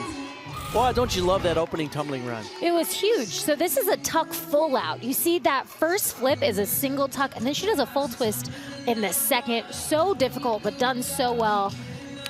And then ends it with this front through to double tuck. Again, you saw that momentum. Her shoulders kept moving back. Unfortunately, had a little lack of control in that finish position. Back to beam now. Darby Simcox after Julie Madso had a 9.725. So Clemson is pouring it on the floor. If Pitt's going to win this one, they need some big scores in these last couple of routines.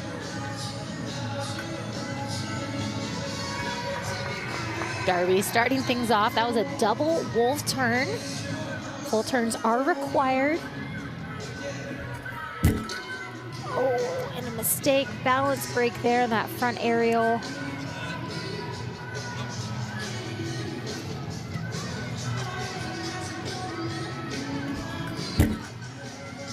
Oh.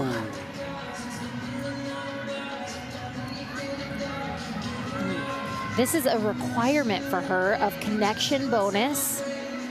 So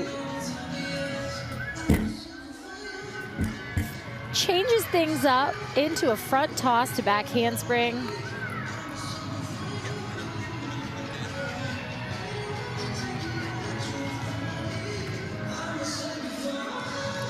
Score just came in for Eve Jackson, a 9.825. For the first time today, Clemson takes the lead.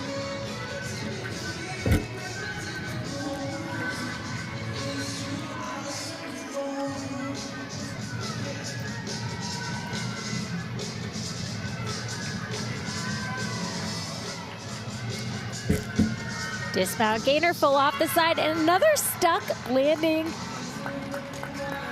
This Pitt coaching staff has got to be impressed with just how strong this beam lineup has been so far. And again, they are not giving up. Moments ago, Bree Clark getting a few words of encouragement.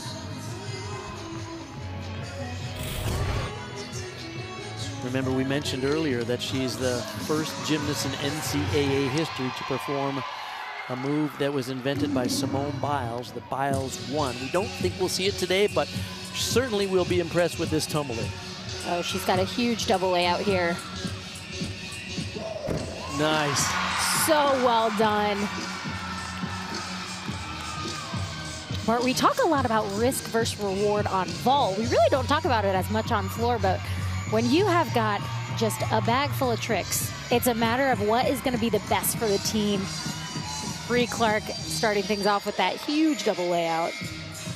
Eve Jackson had a 9.825 before her, so Clemson, having trailed Pittsburgh all day, is now in the lead with these outstanding routines on floor. Whoa. Just dynamic. Oh, you could walk under those leads. Bart, we probably could.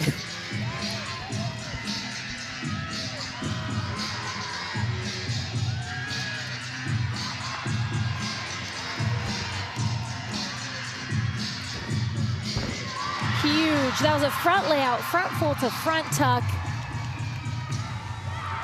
This is going to be a big score for Bree Clark and this Clemson team. She's in line for the Women's Gymnastics Coaches Association All-America honor. If she could get a 9.95 here, it would clinch that honor for her. And these leaps, Bart, I mean, they are just so explosive. Her technique in everything she does is just so nice to see. Such a strong performer. And I have a feeling that is going to be a big score for Clemson.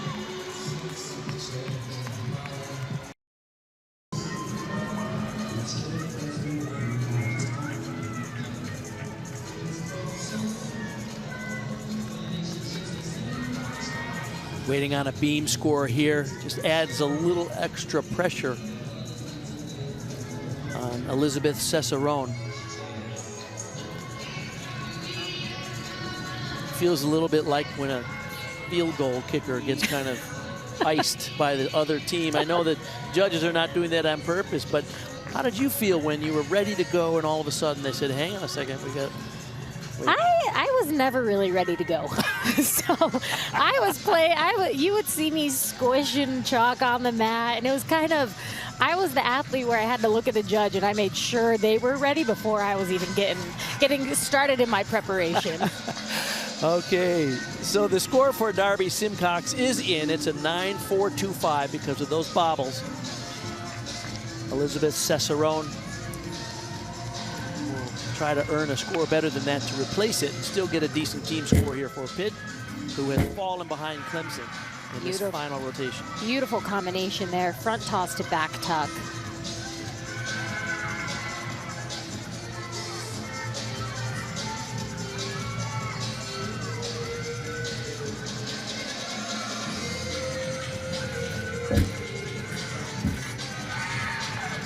Very nice leaps. They really have been working on balance beam of just being confident up on balance beam is 4 inches wide.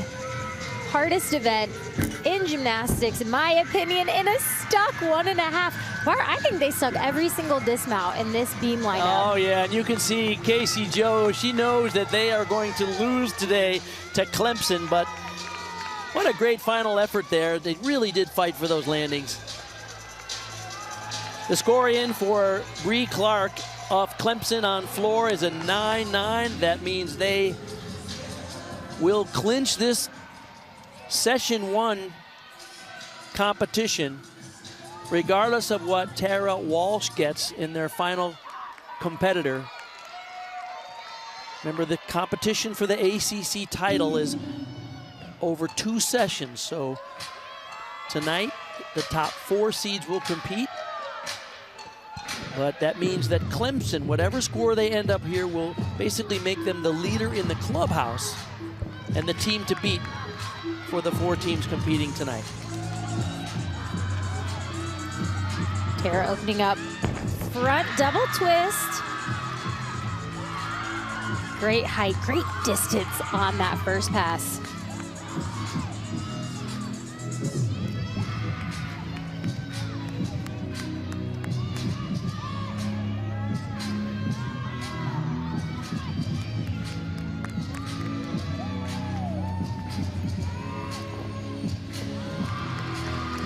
Beautiful leaps there. Remember that Tara had a career-high 9-9 on vault first rotation.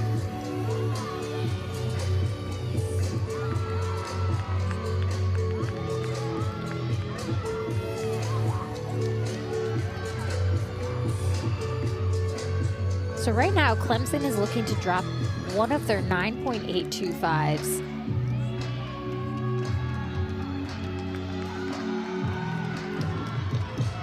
Tara just needs to land this pass on her feet. Just like that. All right, yeah. Amy Smith likes it. You can see her in the background. Clemson trailed all day in this Session 1, but came on big, especially in that last rotation.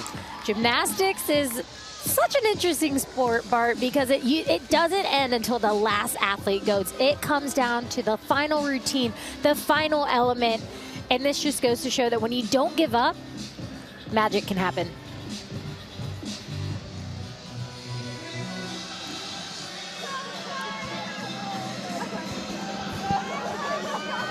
Tears for Pitt, because this will be the end of their season. As I mentioned earlier, they did not qualify for the NCAA tournament, which is just the top 36 teams.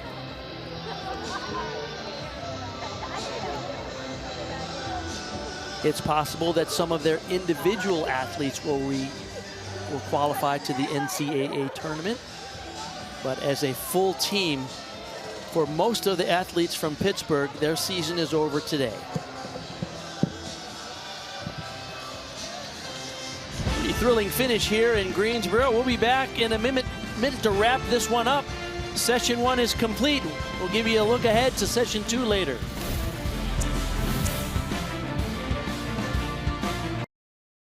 Tonight, the final score in Session 1, Clemson with an outstanding finishing rotation with a 196.175 over Pittsburgh with a 195.8.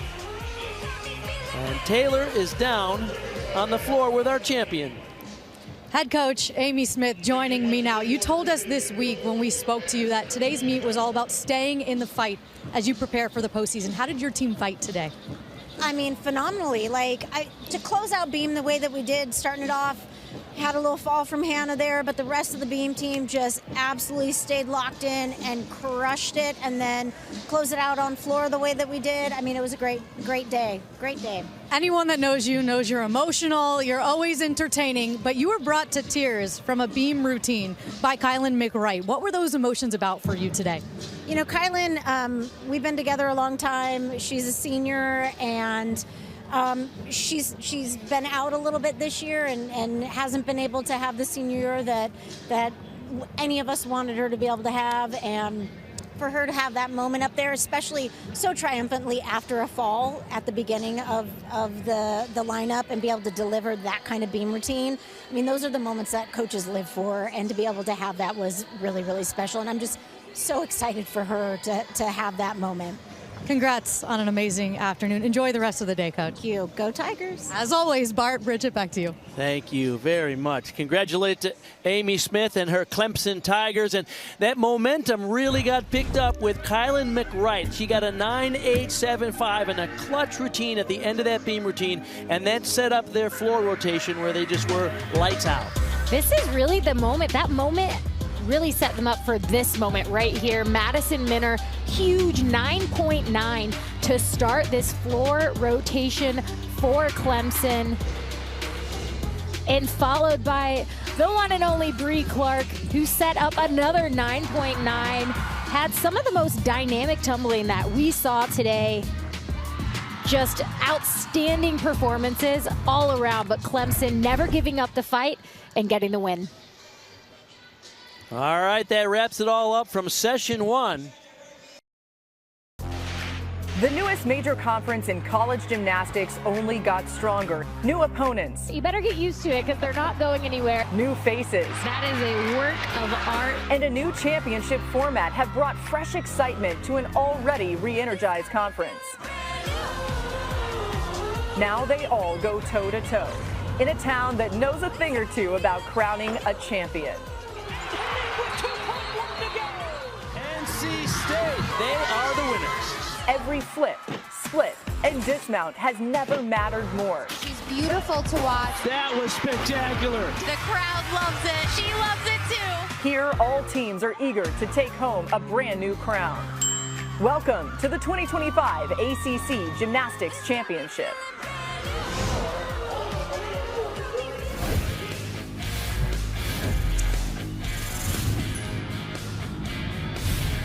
Welcome inside the First Horizon Coliseum in Greensboro, North Carolina for Session 2 of the 2025 ACC Gymnastics Championship.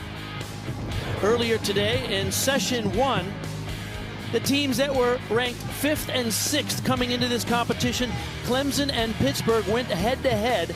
Clemson was spectacular in the floor exercise in that final rotation, and they are essentially the leaders in the clubhouse as we go to session number 2, which are the top 4 seeds in the conference, which of course includes California, Stanford, NC State, and North Carolina. Hi everybody, I'm Bart Connor along with my fellow Olympian Bridget Sloan. And Bridget, because of conference realignment, this conference has gotten even tougher, hasn't it? It has. The ACC brought over Cal and Stanford, who finished their 2024 season in the top 5. So bringing them over has only made everybody else elevate their game. Let's talk about how good Cal is. They were runner-up in the NCAAs last year. Currently ranked 6th in the country, but they are the ACC regular season champions as a result of going undefeated against all of their ACC competitors. And of course, they have Maya Lauzon, the first gymnast in ACC history to score a perfect 10, and it's always well-deserved. And on the other side, for Stanford, Brenna Knoll. This is a senior who has just been crushing it. She had a 39.4, which is 4th in the ACC. She knows how to put up the big numbers. She is a joy to watch, and she loves competing. And we can't forget about Miss Anna Roberts, the queen of vault, in my opinion. She's the 2024 NCAA vault champion, and she is the vault champion for a reason, and we'll see that tonight. All right, for more on the quality of the competition, we're even going to see Ashley Knight from NC State. She was the vault champion last year. Lali Dekanoidze from North Carolina won the bars with a 9.95 last year. And Chloe Negretti won both beam and floor with spectacular scores. We'll see them tonight as well. For more on the quality of the competition tonight, let's go to Taylor Tannenbaum. Well, Bart, Bridget, we got to witness history in this building last year with the crowning of an ACC champion for the first time since 1984. So why not add a little history this year with Cal and Stanford in the building as well? And really, they've been a welcomed addition to this league. If you ask all of the other head coaches, NC State's Kim Landris says it's really raised the level of competition, and it's brought out the best in all of the athletes because they know when Cal and Stanford are on the floor, they are going to bring their best. North Carolina's Dana Durrani agrees, and she put it simply, a rising tide lifts all boats, and I expect you're going to see that here tonight, an elevated level of gymnastics with all 4 of these teams competing for an ACC championship, Bart. And thank you, Taylor. It all comes down to this. and the chance to be crowned 2025 ACC Gymnastics Champions. Rotation 1 is coming up after the break.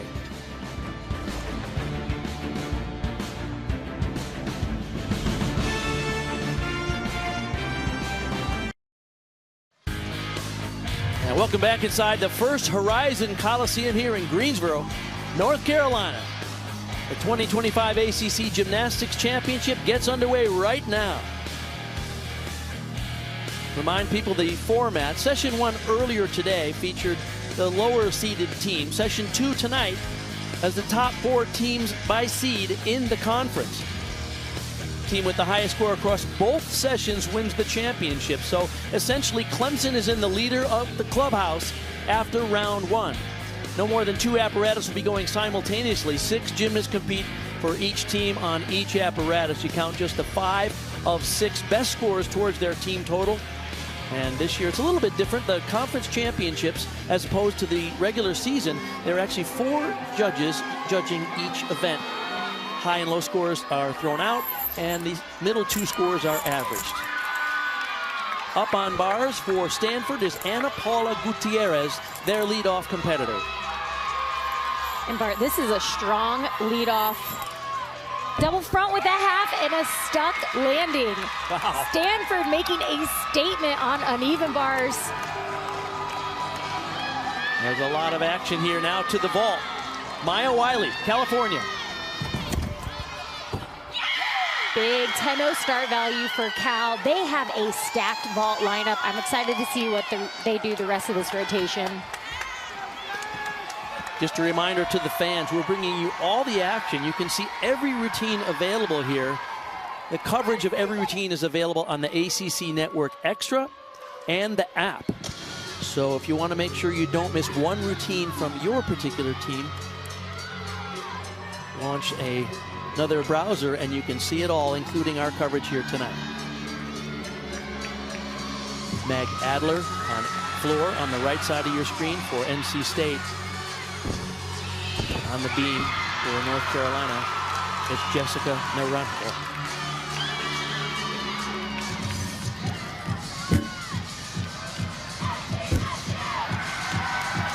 Jessica on the left showcasing calm coolness on balance beam.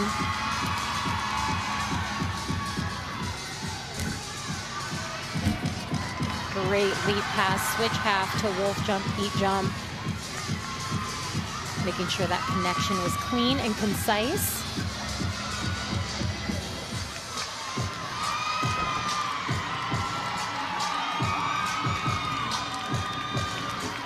And just the dismount. 1.5 twist, very well done. Naranjo known as one of the catalysts to get them started off on beam, and she does her part. Meg Adler, this is the final pass for her. Has been a clean floor routine so far. Very nice start for NC State, the reigning ACC champions, making some noise tonight. Well, we're going to see some outstanding competition. The score in on bars for Ana Paula Gutierrez, 9.95 in the leadoff spot for Stanford. Second vaulter for Cal will be Kyan Mayhew after Maya Wiley led them off with a 9.85. Another big vault here. Oh, wow. Almost stuck it cold. Yurchenko 1.5. I think the landing came out a little bit of a surprise for her. It sure looked like that. Sienna Robinson now for Stanford, the sophomore out of Las Vegas on bars. And bar Ana Paula putting up a 9.95 in the leadoff position for Stanford on bars. Remember, scores tend to build, so usually you put up your best athletes at the end of the lineup and build to those big 9.95s. Here, Stanford already started with one. And Sienna doing a fabulous job. Step on the landing, but that was the biggest deduction in my eyes. Beautiful form throughout that entire bar routine. Excellent job for Stanford.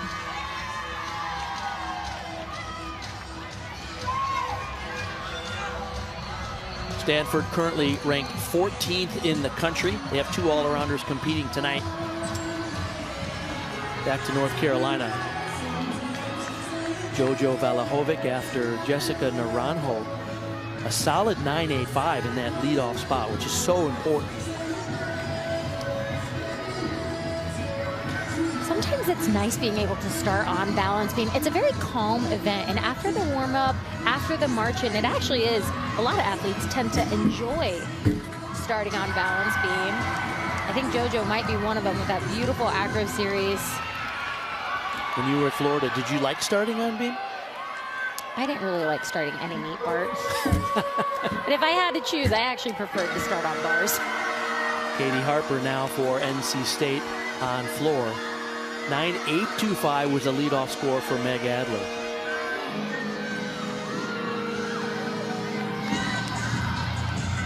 And just the dismount for JoJo. Beautiful job over at balance beam for UNC. Keep in mind, these are the top 4 seeded teams in the conference, but the scores are already much higher tonight than they were this afternoon. This is the best of the best in the conference for sure.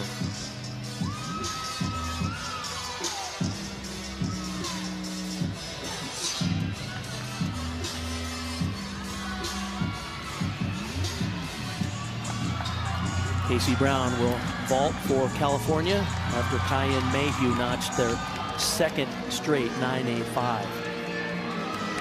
Casey Brown, she's got a big one here. Did beautiful ones in warm-up. Really nicely done. She gets great height off the vault. Great body position, and I love the control she handles that landing with.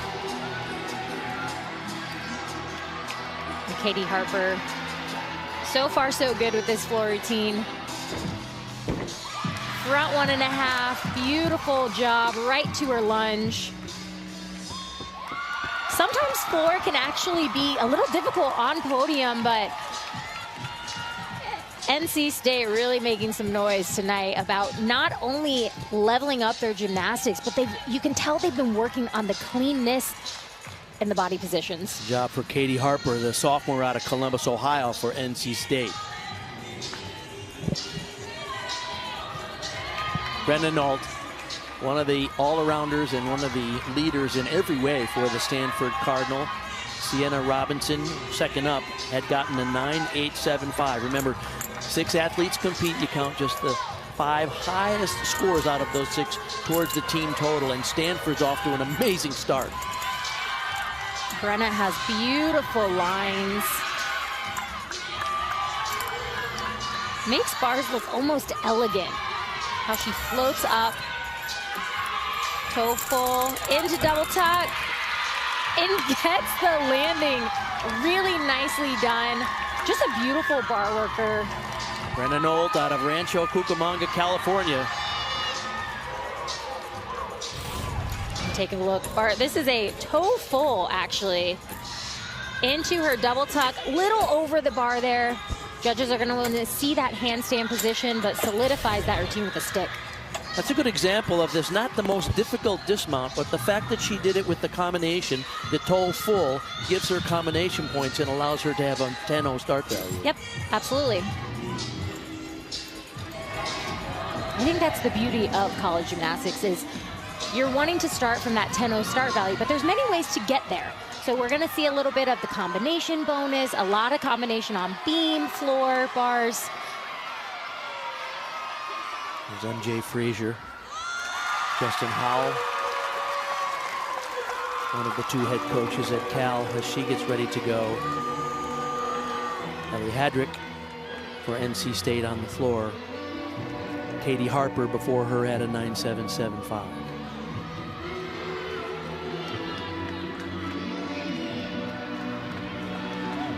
And bar MJ Frazier has the hardest vault at this competition. She's going to do a Yurchenko double twist. No one else in the competition does this vault today.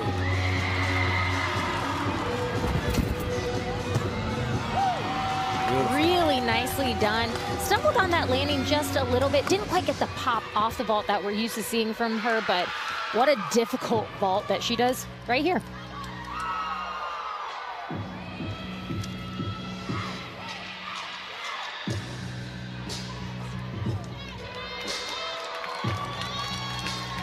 One thing I've been so impressed with NC State is their level of performance. Artistry is so important, and all these athletes are so engaging.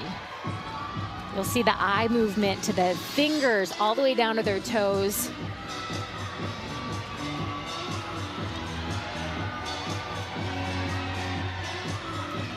Final pass here. 1.5 to lay out. Gorgeous job there. Really well done.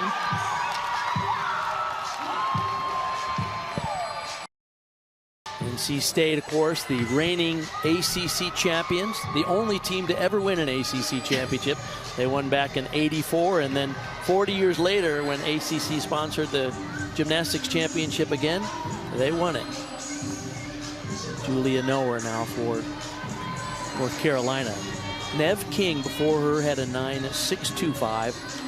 Valahovic, a 9.875. That's the high score so far for Carolina on beam.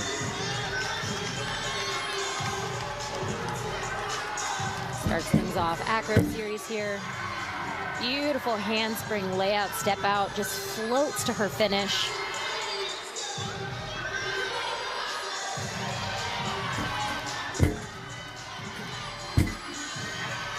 Little short on that split half. You saw those feet, they weren't all the way turned. See if the judges take that.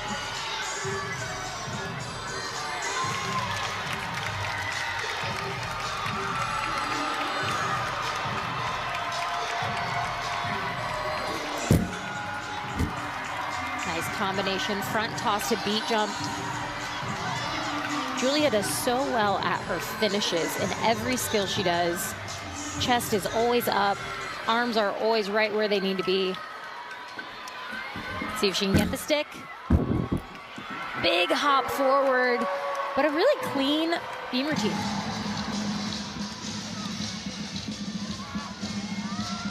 Krista Zoltevich, after Ellie Hadrick had a 9.9, the high score so far for State on floor.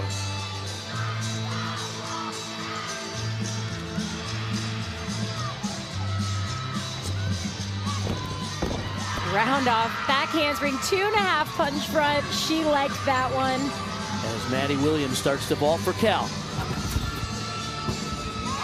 Beautiful Yurchenko full for Maddie. It's a 9.95 start value. And Bart, we talk about the risk versus reward, and that 9.95 is done beautifully.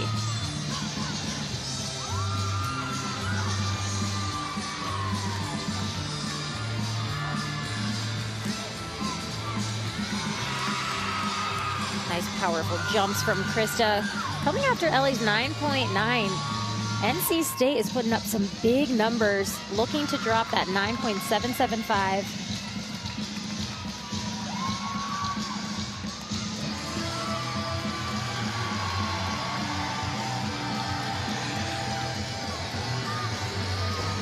Double tuck. Nice. Beautiful finish. Great height.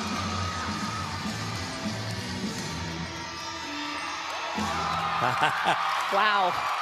Krista Zoltevich, the graduate student, transferred from Kentucky a couple of years ago, performing in front of a very appreciative crowd here in Carolina. Gwen Fink now for the Tar Heels. Julia Noer had a 9.675. So Tar Heels are not getting the big scores that we're seeing from Cal, Stanford, and NC State at this point as of yet, but they're starting on beam. Everybody at some point today is going to have to do beam, like it or not. Exactly. Gwen Fink. Anna Roberts is on the left of your screen, pardon me, for Stanford on the bars. And Anna is a powerful bar swinger, aggressive in those cast handstands. And a stuck dismount for Anna Roberts. Expect another big score for them. They got a 9.95 over there and a 9.9 from Brennan Nault. And Gwen doing a really nice job so far with this beam routine.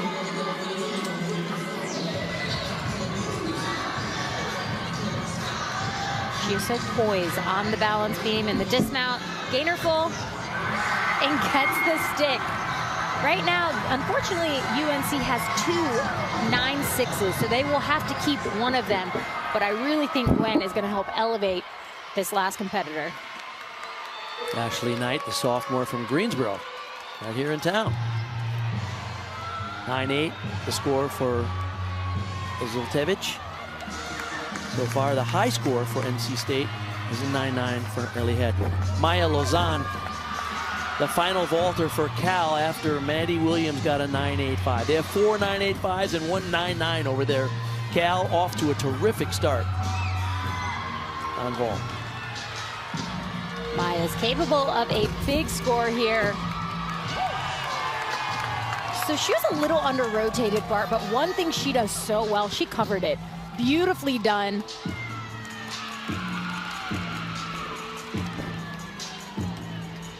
And Ashley Knight.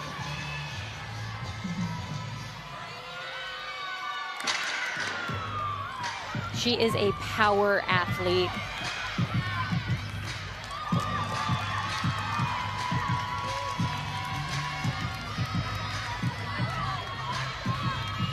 Kim Landers told us something interesting about her. She said she's pretty funny and goofy, but when it's time to compete, she says, leave me alone, I gotta do my thing. Hey. She knows how to do it. Oh. Wow.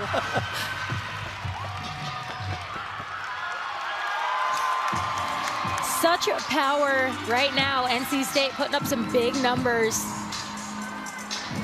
Taylor Schultz now, final competitor for Carolina on beam. Gwen Fink had a 9.9 just before her, so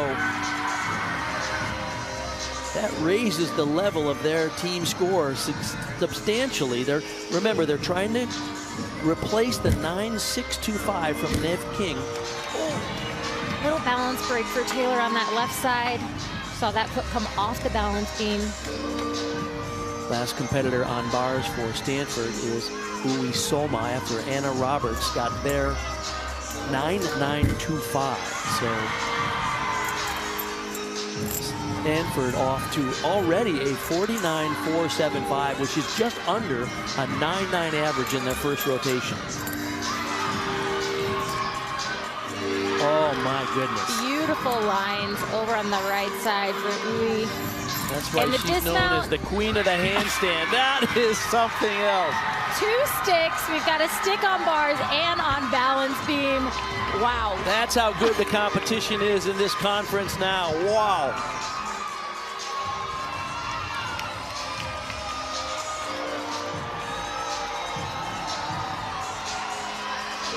Now let's go down to Taylor.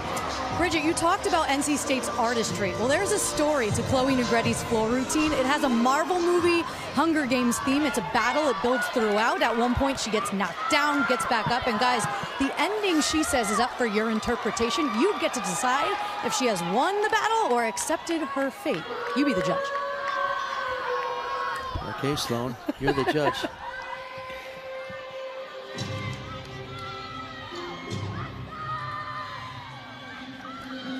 Stanford will have the lead after this first rotation on their incredible work on bars. Negretti needs a 9.9 to put NC State in second.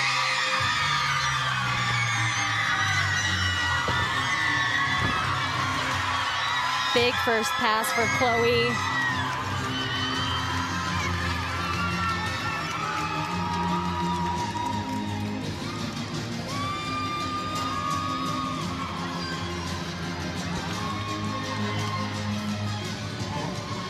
Full to front layout, beautiful job.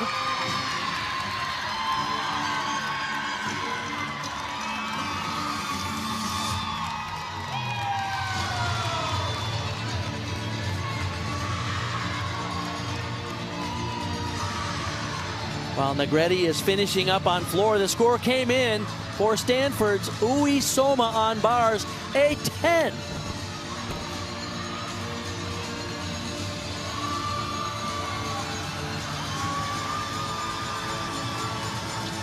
Last pass for Chloe. So far, this has been a really nice routine. Ooh. Little hop there. Little stumble on the landings for Chloe, but one thing about her artistry, it really is just a routine that you have to watch. The ending was up for interpretation. Did she make it? Did she win? I think she did a great job, Bart. All right. While that was happening, in came the score of Ui Soma.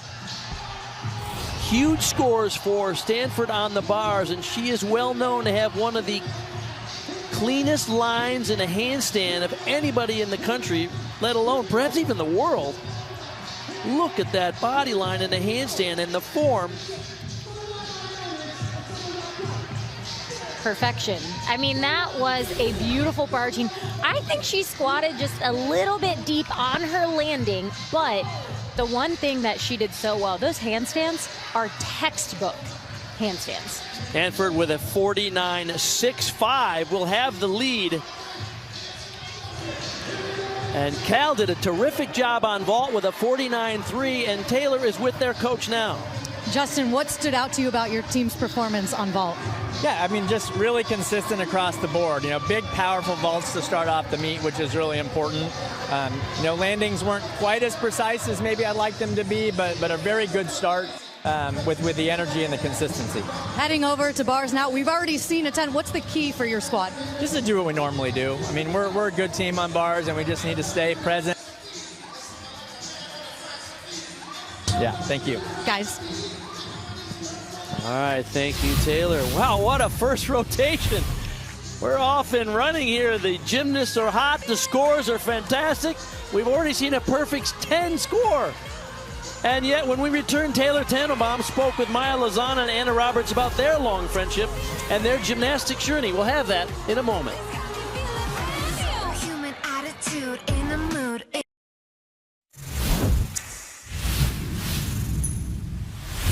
I'm Taylor Tannenbaum, joined now by Anna Roberts from Stanford and Maya Lauzon from Cal. And I know they are big rivals, but there's a reason we're all here right now. It's because the two of you have been friends for a very, very long time. Maya, explain how far back this relationship goes with Anna. We go way back into club gymnastics. Anna moved to Metro when I was in middle school, so we've kind of just grew up together. My very first day, I actually split the beam.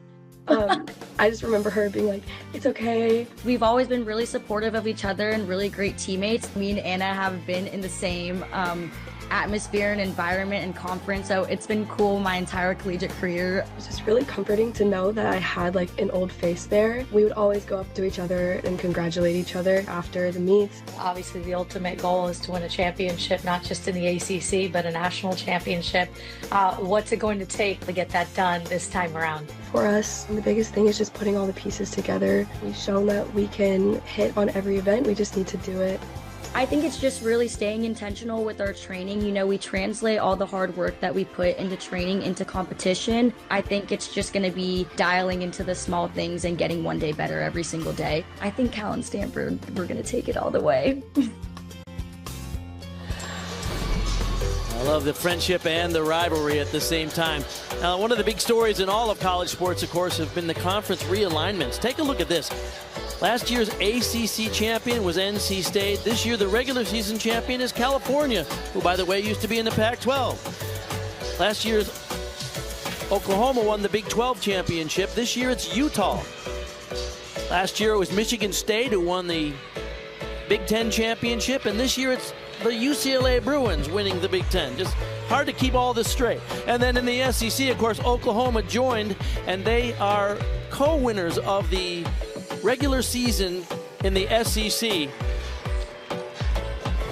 All kinds of changes in all of college sports, but the good news is we're still seeing high-quality competition, and Stanford, one of their best scorers in history, on the bars has the lead.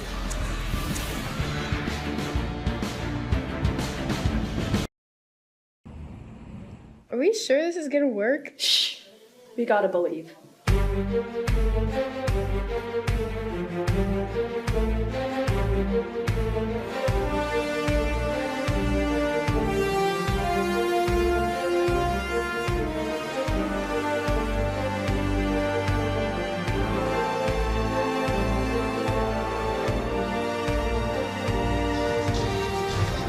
let us explain here in Greensboro. Stanford has this thing with a stick. In 2022, a lot of teams around the country were doing different things to celebrate sticking a landing in competition.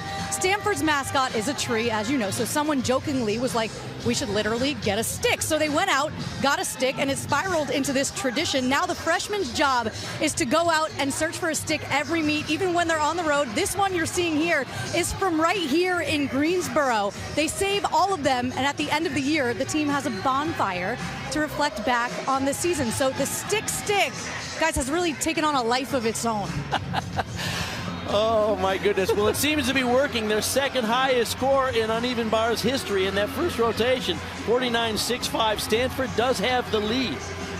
Cal's on bars now on the right, and NC State with Med Agler on the left with vault. And a nice start for NC State, and Cal showing out with a stuck landing. We've already seen a 10 today on the bars. And Cal, this is an amazing event for them, so who knows where these scores are headed. I think Cal has some of the best bar work. They have the technique. They really show a story, and they bring headgear. The California Golden Bears, of course.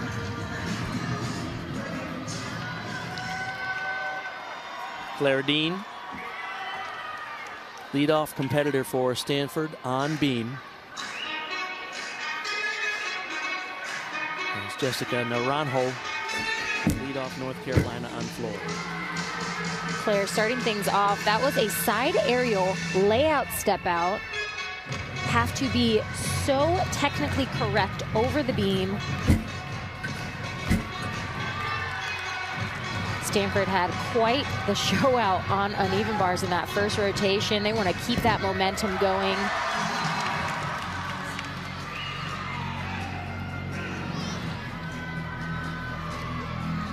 Just the dismount for Claire.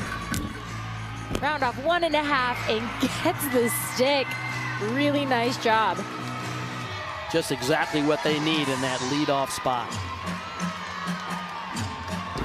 And Jessica over on floor.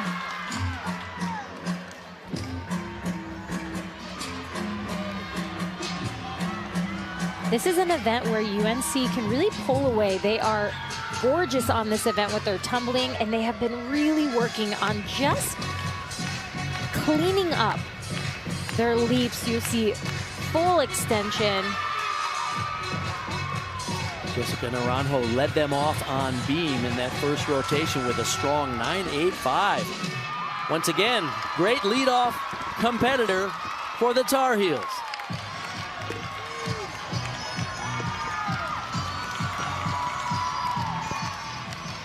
Ava Myers coming after Meg Adler from NC State, led off them with a 9.75.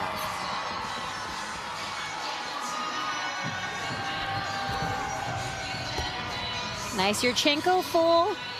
Big hop on the landing. Didn't quite get the pop off of the table. MJ Frazier will be up for Cal on bars. Maya Lauzon, their leadoff competitor, 9.95. Ties her career high.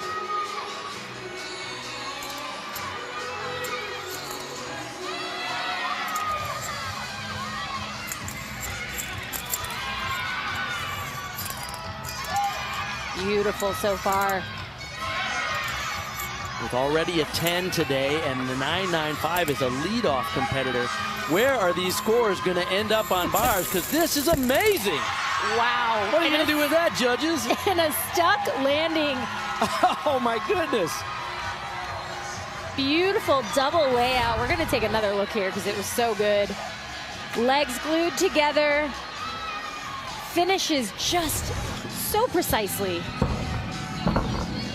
Temple Landry now for Stanford on beam. Claire Dean led them off with a solid 9.85.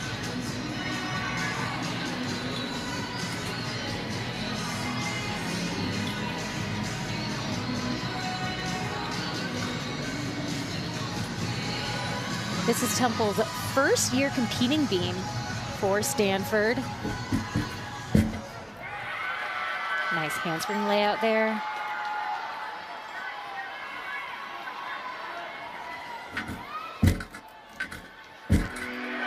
head coach Tabitha Yim said she is so solid in this second spot.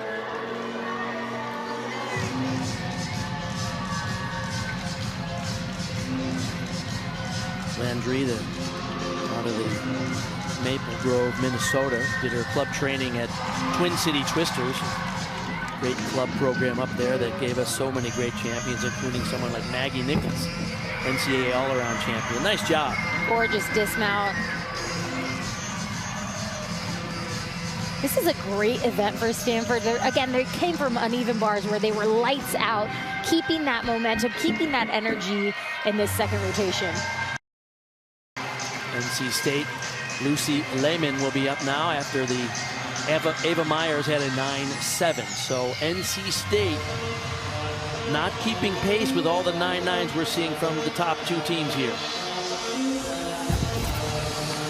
Yurchenko half, blind landing, just a small hop on that landing. Great body position throughout. Keeps those hips open. Just what the judges are looking for.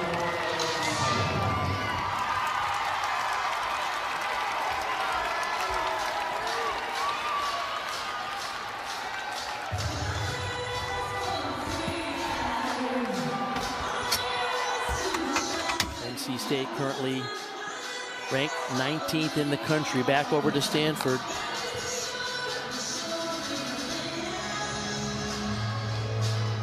Temple Landry had a 9-9. So this is coming down already between the Stanford Cardinal and the California Golden Bears. MJ Frazier got the second straight 9-9-5 for Cal on bars, and it gets even better. Annalise, beautiful bar swinger. Her lines are they're just pretty. She's just a very pretty bar swinger. Ashley Carter on the beam for Stanford at the same time. So far, Cal is 3 for 3 on stuck landings. Ashley Carter with that triple series.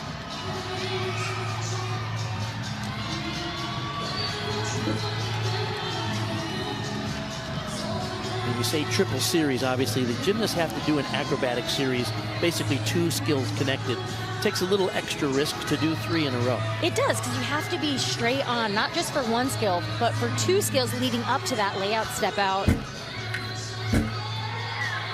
A lot of athletes come into college by already doing the triple series, and when you get comfortable with the acro series, you tend to stick with it.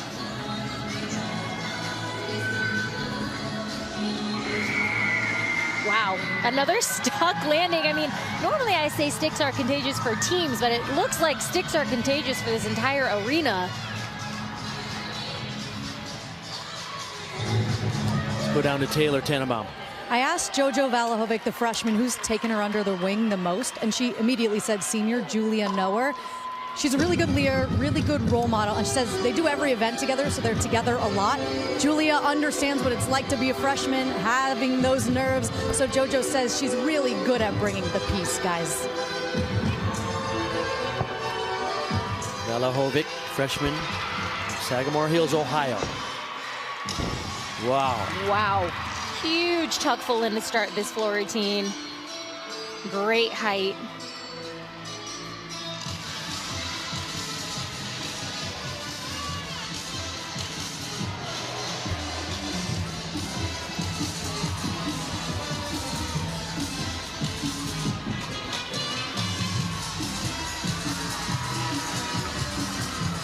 Second pass. Front through to double tuck. Oh, yeah. Outstanding finish.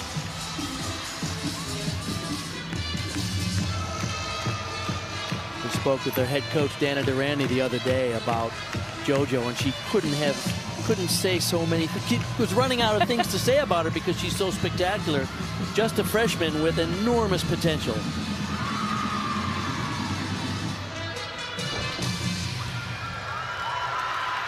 Really nice job. UNC is bringing it on this floor rotation.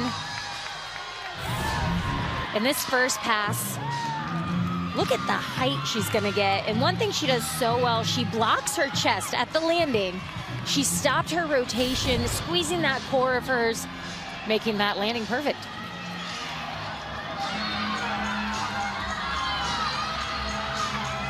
Ella Cesario now for Cal on bars.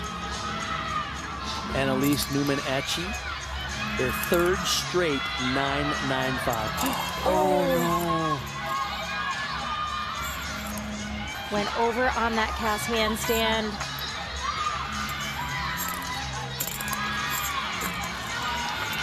Gets her rhythm back. Ella Cesario is a beautiful bar swinger for Cal. Just an uncharacteristic mistake there. That will be the score that they will be wanting to drop. But this is a great view, Bart. You see those shoulders.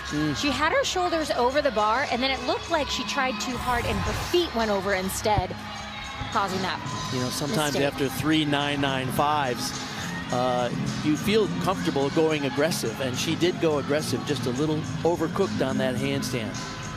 Anna Roberts on beam.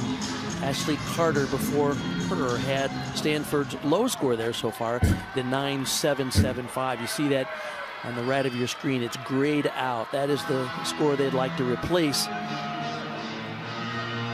Counting 5 out of the 6 scores. Kaya Forbes for North Carolina on the floor. Jojo Valahovic had a 9.9 for the Tar Heels.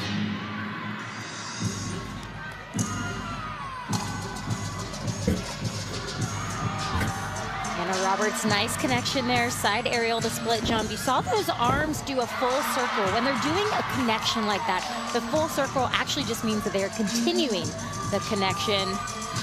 So there is no balance break.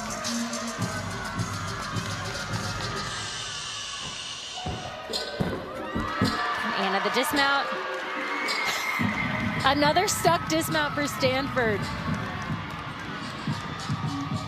Kaya Forbes, dynamic on her tumbling.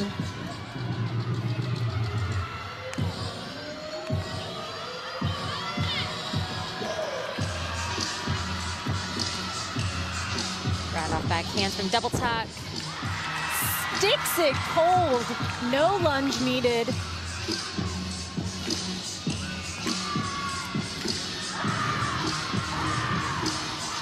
Kaya coming after JoJo's 9.9. Set up for a big one here. Corey Negretti now for State on vault. Coming after Krista Zultevich had a 9.85, their high score. Negretti, of course, their top all-around competitor.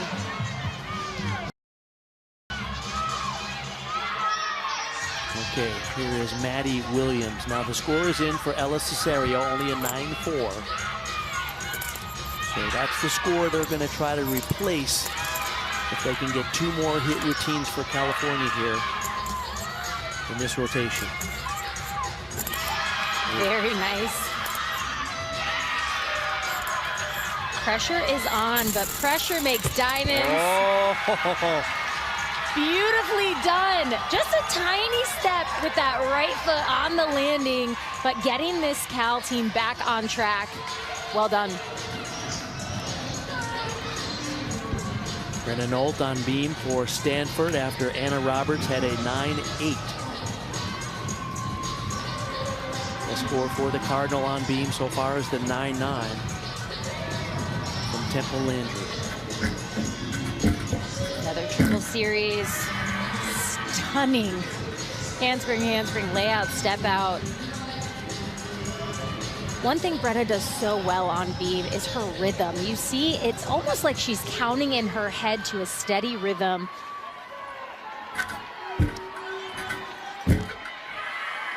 Beautiful jump combination there.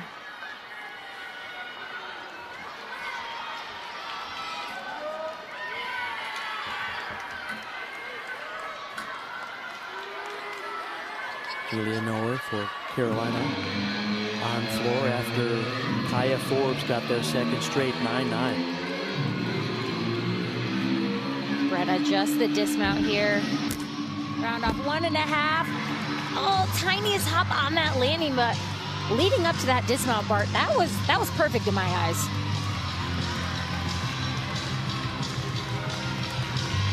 Julia Noer, big pass here. Tuck full in.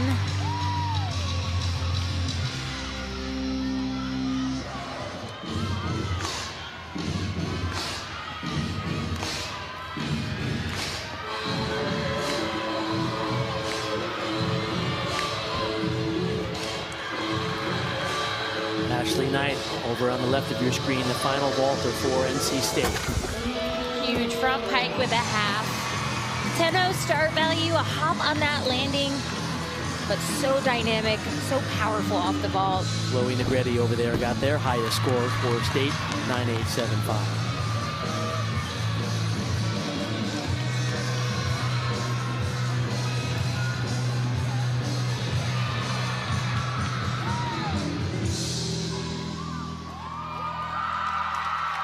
Wow. Let's go down to Taylor. As a freshman at Stanford, Sienna Robinson made it very clear to Coach Yim she did not want to anchor beam, so that's why last year she was in the 3rd spot and a steady presence. But then before this season, she went to Coach and told her she wanted to fight to anchor beam, a complete 180, and she has been so good. Shocking Coach, but not surprised at the success she's had this season. Stanford had one of the great seasons in all of NCAA history last year. Started off 52nd in the country, ended up 5th in the championships as Casey Brown takes to the bars for Cal after Maddie Williams got another 9.95. They need this hit routine because they want to replace Cesario's 9.4 for California. This is critical. Big dismount here. Oh! Takes a step on the landing for Casey, but what a huge bar score for Cal so far, not counting anything under a 9.95. Casey definitely going to be scoring above that 9.4 from Ella.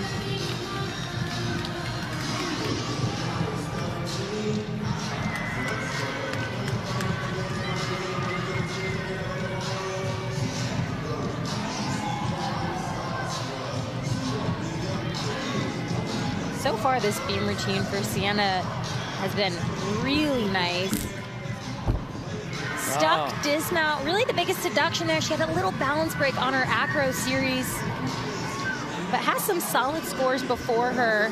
There's Tabitha Yim, the head coach, giving her a hug in her 8th year at Stanford. She said they haven't yet had their perfect meet, but looking strong today so far, 2 events in. Bella Miller will be the final competitor for Carolina on the floor.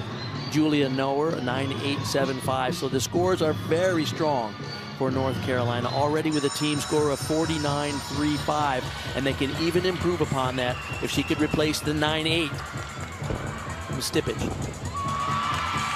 Front through to double tuck.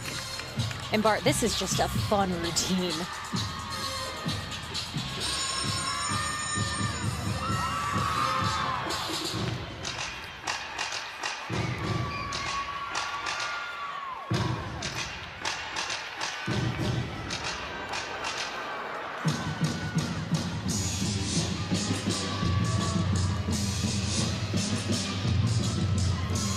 So Bart, without Bella's score, UNC is sitting at a 49.35.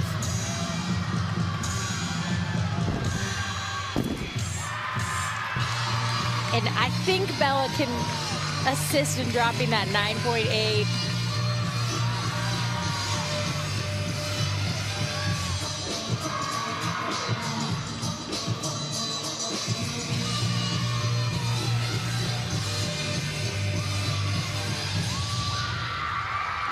All right. What a performance. All around great performance on floor for the Carolina Tar Heels.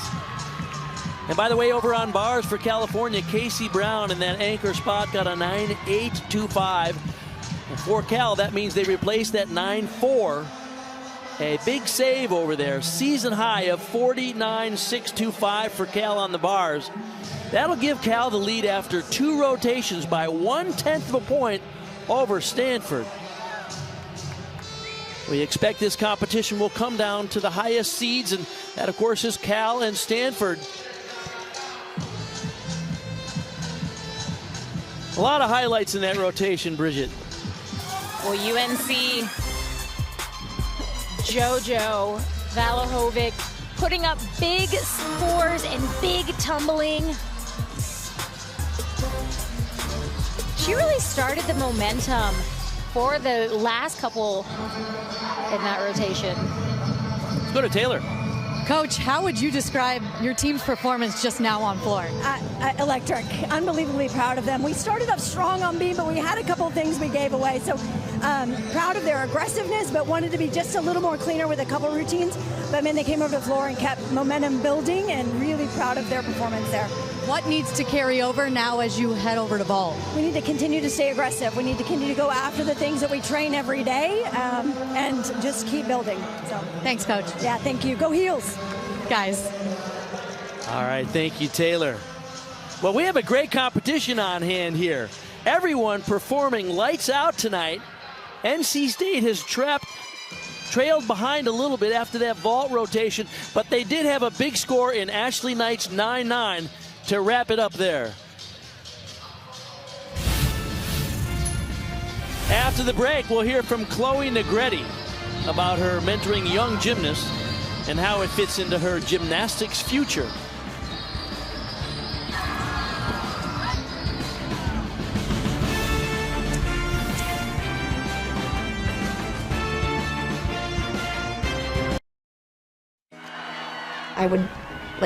I would die to go into college coaching. I also mentor gymnasts on the sides. They kind of pair you with a young gymnast. I do varying levels and ages, but I essentially will do meetings with them over Zoom, and I will kind of help mentor them in their confidence, performance. We've gone over their own meet videos. I have all these other resources that I've learned that I can pass down to them now. That makes it feel really valuable, especially when they come back to me and they're like, I learned a new skill, or I got first place at a meet, and that just means the world. This helps me become just better at coaching them and helping me to learn more technically, like through a coach's and mentor's eyes.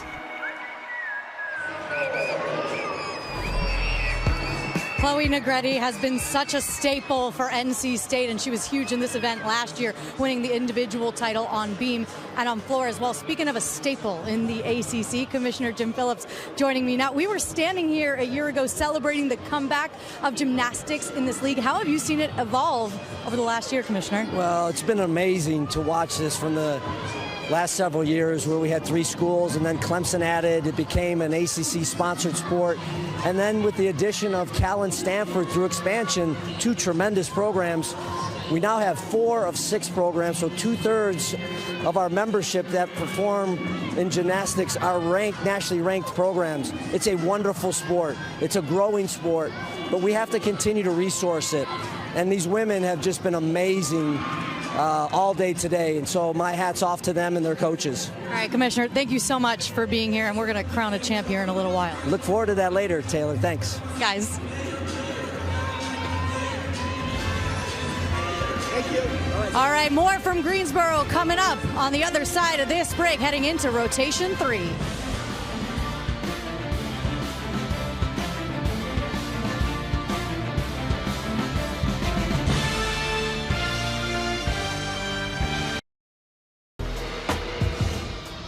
Now we're at the halfway point in today's competition here, and many highlights, but none more than this one, the perfect 10 from Uisoma. All right, this was perfection. They call her the handstand queen, and you don't get that name just by chance. She puts in the work, and she delivered tonight. Perfect 10 on bars, the first Stanford bars perfect 10 since 2018. Competition is enormously close. Stanford currently in second, just a 1/10 of a point behind California, the Golden Bears, their neighbors across the bay. So we expect this will come down to the wire tonight. In this third rotation, Carolina will be on the vault. You see them getting poised there. NC State will be on the bars. California will have to go to the beam, and Stanford will go to the floor.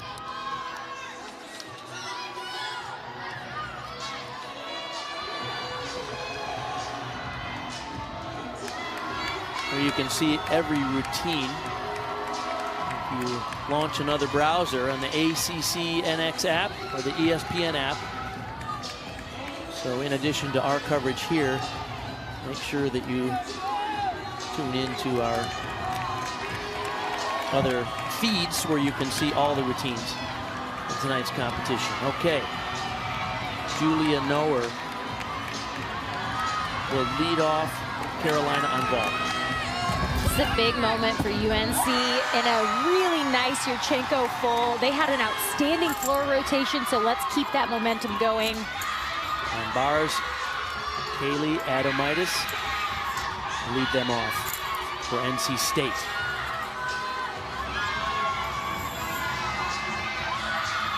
And the dismount, double tuck. Tiny hop on the landing, but a really clean set for Kaylee to lead off for this NC State team. These teams are all separated by basically 0.6 of a point. With California has the lead, Stanford 1/10 of a point behind them. And then NC State and North Carolina roughly a half a point out of the lead. Ella Cesario in that leadoff spot for California. Oh! She saved it. Stays on, but you saw that shoulder completely turn. Not what you want to do at the end of an acro series. Claire Dean will lead off Stanford on floor. These two teams separated by just 1/10 of a point.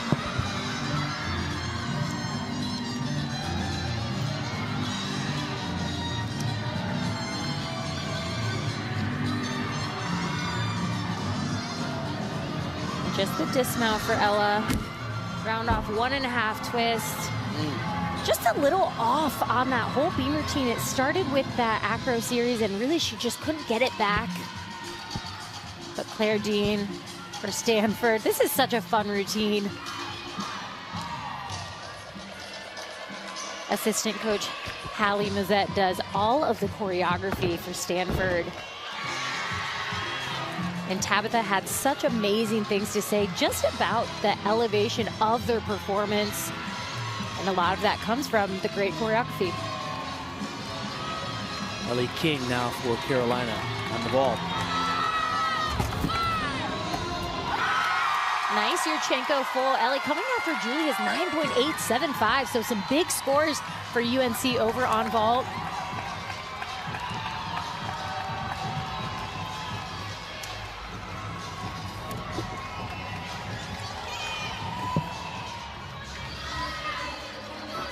Madeline Reed will be next up on bars for NC State. Kaylee Adomaitis, a 9.85 to start this off. In general, all of the scores tonight have been just a little bit higher than what we saw in the afternoon session. Obviously, these are the top 4 seeds in the conference, but the judging has been, I'd say, slightly generous overall. You agree? It was a little tight in the first session. I'll agree with you there.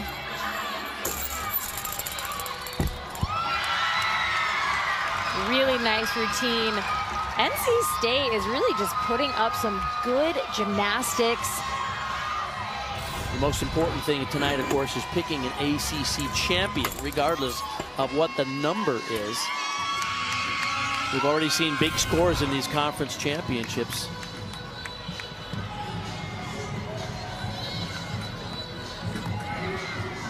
Maddie Williams on beam.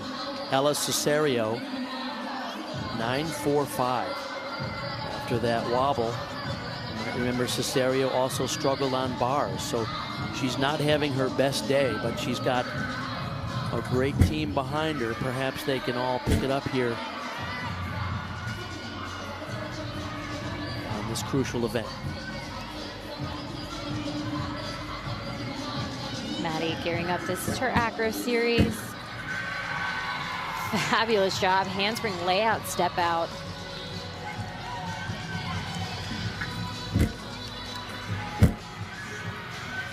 Aggressive with those finishes. You see those arms just power to the finish.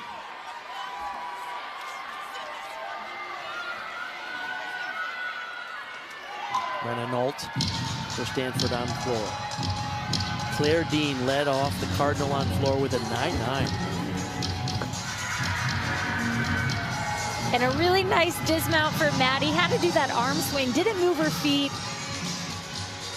But Brenna Nolt, this is a... Oh, that's a landing. That is a perfect landing, but this is one of the most just fun floor routines.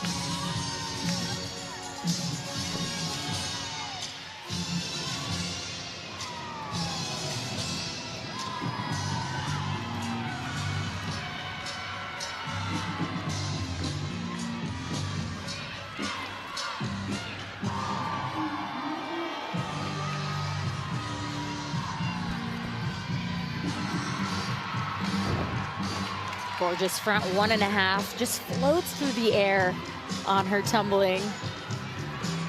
She really does have a finesse, not just in her presentation, but her landings. It's like she's very calm and she sort of eases into the floor. Yeah, that's a good way to put it, Bart, because she makes it just look so easy. She's coming after a 9-9 from Claire Dean. This could be another huge score. Oh. We already saw 110-0 for Stanford on bars. Will we see another one in this floor rotation? Brenna Nolt, the senior, the coaching staff says she represents the Stanford Cardinal in the highest possible way and the best possible way. Just a beautiful floor routine. Again, such a fun athlete to watch, and she does big tumbling, but you're right, she makes it just look so easy, like floats into her finishes. There's Tabitha Yim, the head coach there, who's also an outstanding athlete at Stanford in her competitive days. Now she's 8 years as the head coach at the Cardinal. MJ Frazier coming after Maddie Williams had a 9-8. So remember, the score they're hoping to replace is the 9-4-5.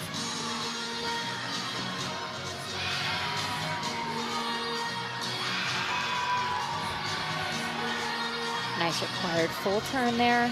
Get it out of the way early.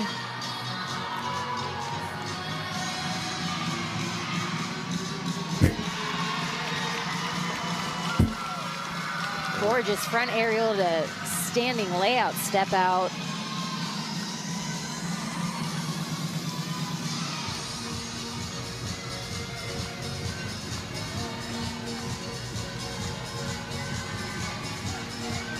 MJ is so fluid on balance beam.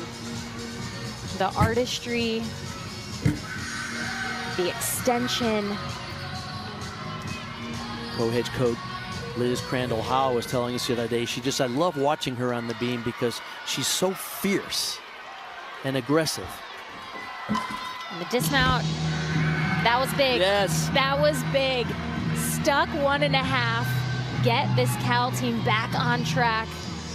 Nicely done. Sienna Robinson on floor for Stanford after a 9.85 from Brenna Nolt.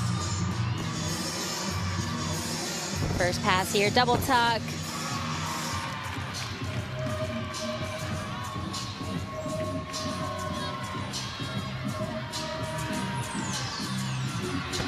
And the memo.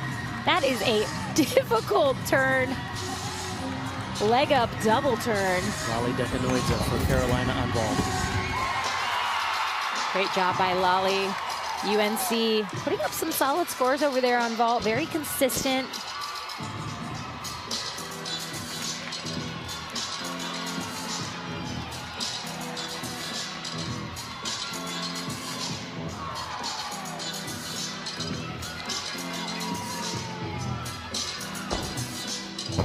Double pike.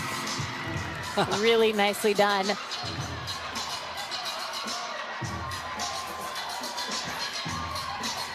Just having a blast out there.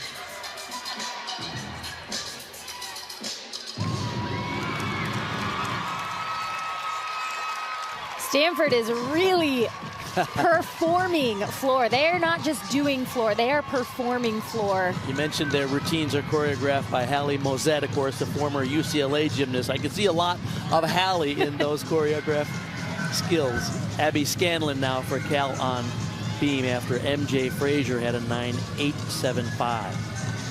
So after that first miss, they have 2 hits. They need 3 more.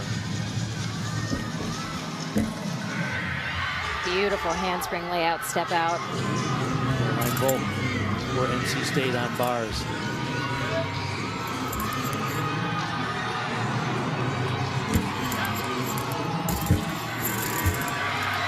Really nice to get that back on track for Caroline on bars. Caroline gets her rhythm back and the dismount.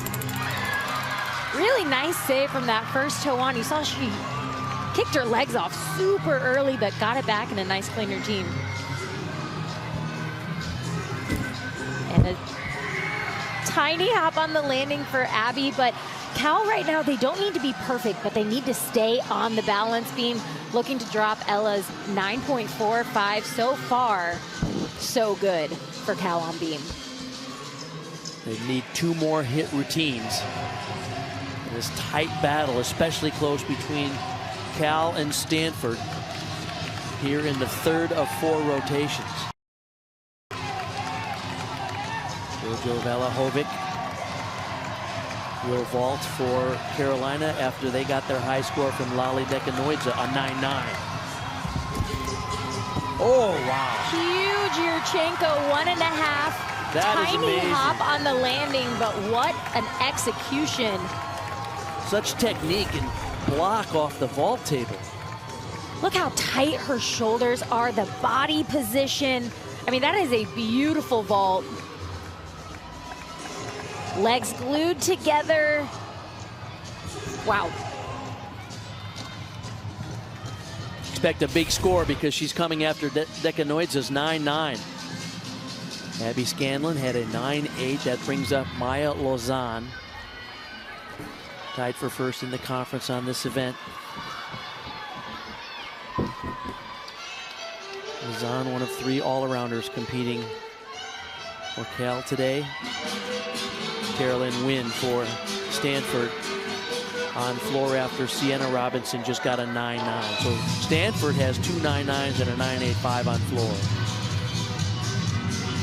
Carolyn, she's got a big first pass here. Double layout, huge amplitude. And Maya Lauzon on the left on balance beam. Acro series here. Very nice.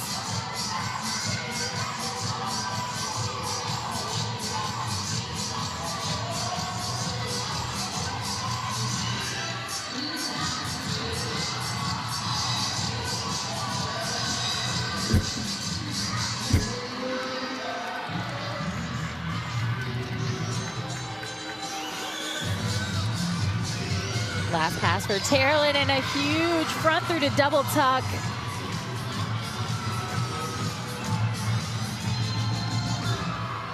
Bart, they've got 2 9.9s and a 9.85, so Stanford on a roll.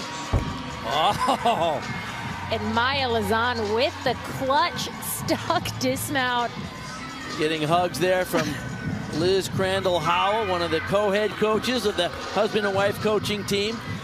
By the way, Maya was the first gymnast at Cal to get a 10 on beam. She did it way back in 2022. Kaya Forbes now for Carolina. She's their final vaulter. Jojo Valahovic had a 9.875. So the score they'd like to replace is the 9.775 if they can get a big vault here. Yep. And they can. Yurchenko full, stuck cold. That just looked way too easy for her.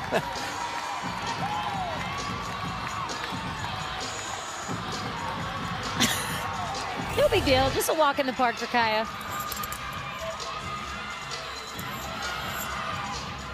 Ellie Hadrick, NC State on bars.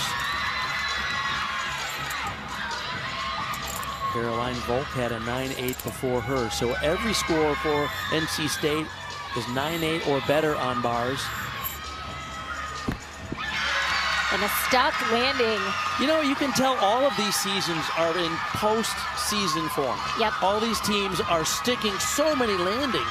the percentage of stuck landings tonight is through the roof, isn't it? Oh, absolutely. And one thing that I've been noticing is they're not just getting the sticks, they're fighting for them. They're holding. You see them absorb the landing. That is what you want to see all season long, because come postseason, it's second nature. They don't even have to really try, because that's just what they do. Ondine Achapong now for California in their anchor spot after Maya Lauzon scored a 9-9. Remember, this is a critical routine because they're trying to replace Ella Cesario's 9-4-5. They need a hit right now to stay in contention for the ACC title. A lot of pressure on this young freshman from Great Britain. Beautiful extension in her jumps.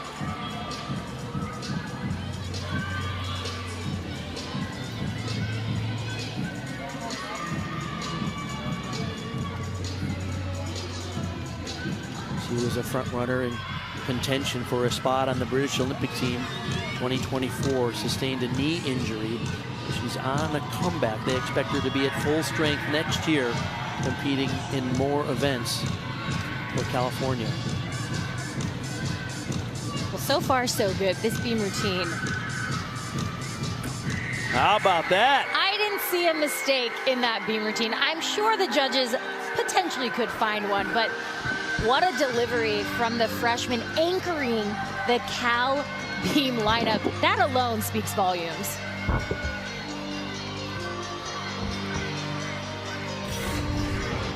Take a look at this handspring layout step out, just so fluid, but watch her hold. She holds that landing, ensuring no movement, and gets the stick on that gainer full dismount.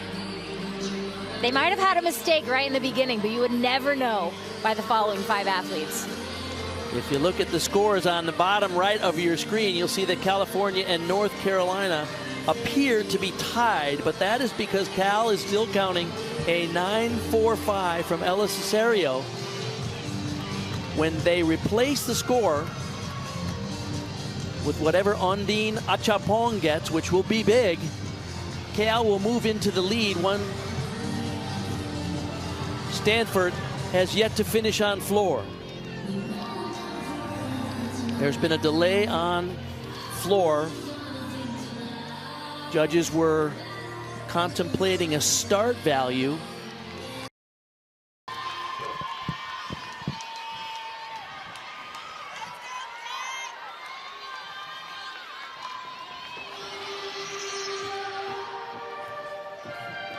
And Anna Roberts coming after Terlin. That's a 9.925. The judges were in disagreement. 3 judges had a 10-0 start value for her. 1 judge thought it was a 9.7 start value. Huge first pass for Anna.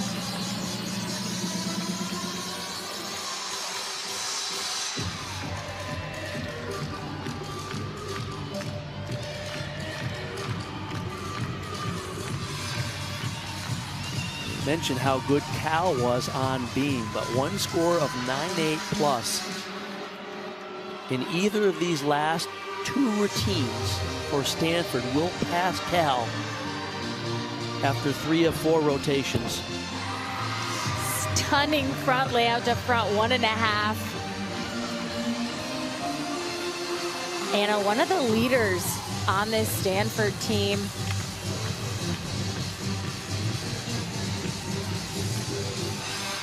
Oh. Wow.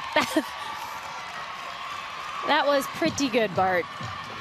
The tumbling, the extension on the leaps, the artistry, all of it's there. She starts things off with this front tuck, step out to double tuck. Right to her finish, and finishes with just a floaty front layout, front 1.5. Stanford has 2 9.9s and a 9.925 so far. We mentioned a 9.8 or better will move them ahead of Cal. Should not be difficult for Stanford at all, as Katie Harper gets the anchor spot for NC State on bars after Ellie Hadrick had a 9.9.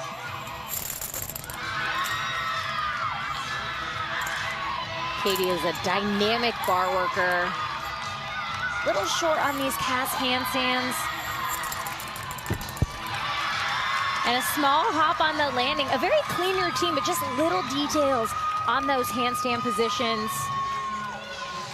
You know, the interesting thing is that NC State and North Carolina are both doing an outstanding job today. And yet, California and Stanford will be contesting for that title unless something drastic happens. But all 4 teams are having really good competitions today. Absolutely, and that's really what you want to hope that these teams are going for. At the beginning of the meet, you don't want to be thinking about the last rotation, the last routine. You want to be living in the moment, and these teams are just living in the moment. They're putting up big scores, and they're really impressive to watch on all 4 events.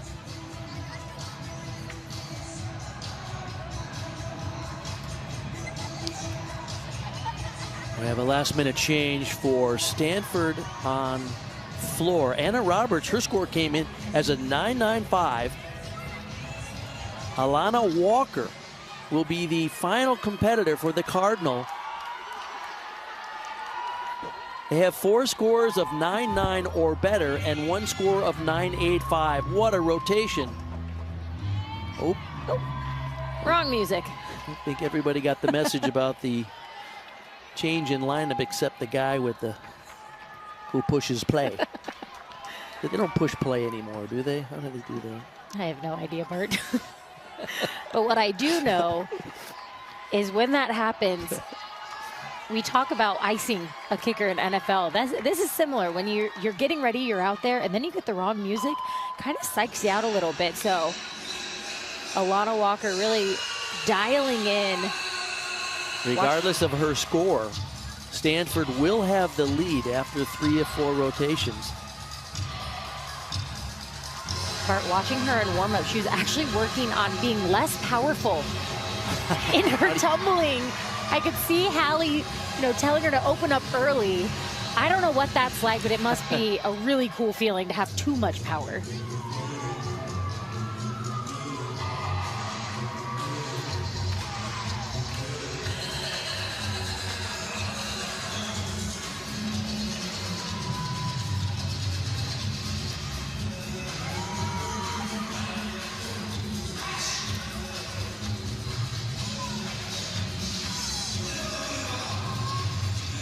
Mentioned earlier how well all 4 teams are doing tonight.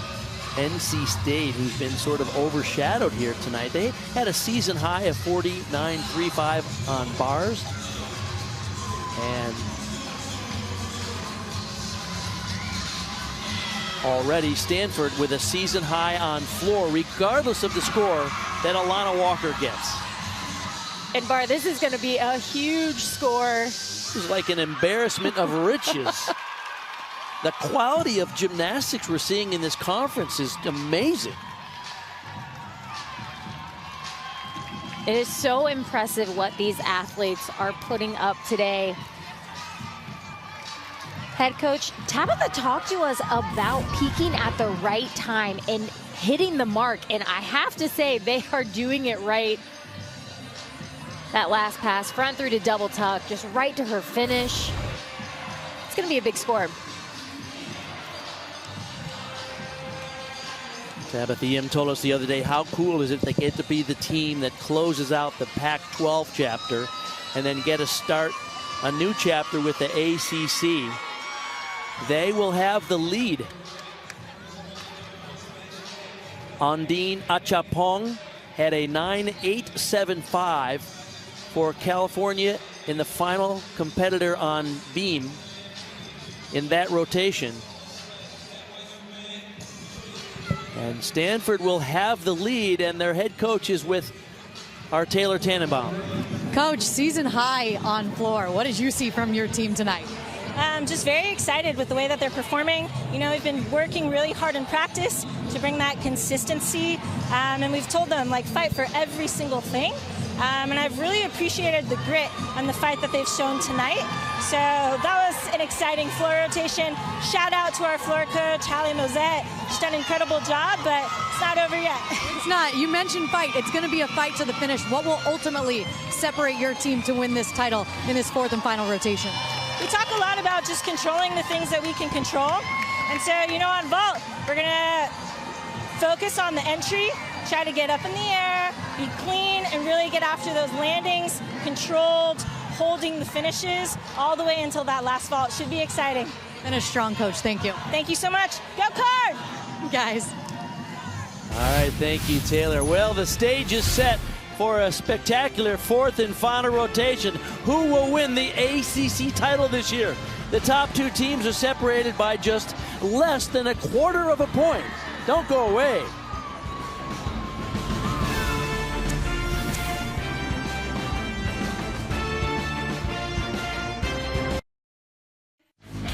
What a thrilling competition we have here. The ACC Championship is coming down to the fourth and final rotation. And the lead has gone back and forth between Stanford and Cal all day. Stanford led after 1, Cal led after 2, and now Stanford leads after 3. Stanford was incredible on the floor exercise in that rotation. Cal is not letting up either. These two teams are very close. Less than a quarter of a point separates them. Who will be the champion? That is the million-dollar question, Bart, and they are not going to let up. Going into this fourth rotation, you've got Cal on floor exercise, Stanford on vault, two events that are so strong for both teams. How about highlights for Stanford on floor in that last rotation? If you don't mind if we do, Claire Dean starting things off for Stanford. Stanford posted a season-high 49.575. Sienna Robinson doing what she does best. Performing. These athletes do not just do floor, they perform floor. Terilyn Wynn had a huge floor routine, big tumbling, excellent artistry, and Anna Roberts, a stunning athlete, a leader on and off the floor. I'm excited to see what they do on vault.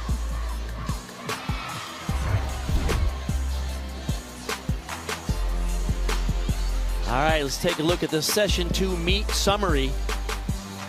If you look at the average score these teams have scored throughout the year, we can kind of project what the final score might be, but you can see how close it is tonight.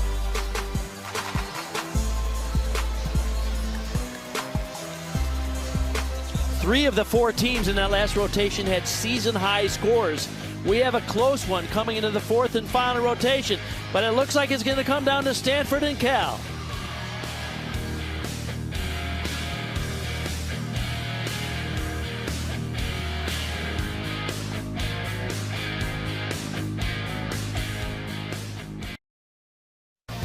And welcome back to the final rotation of the ACC Championship for the year 2025. These teams are all tightly knit together as we get to the fourth and final rotation. We also have an all-around battle going on in addition to the team battle.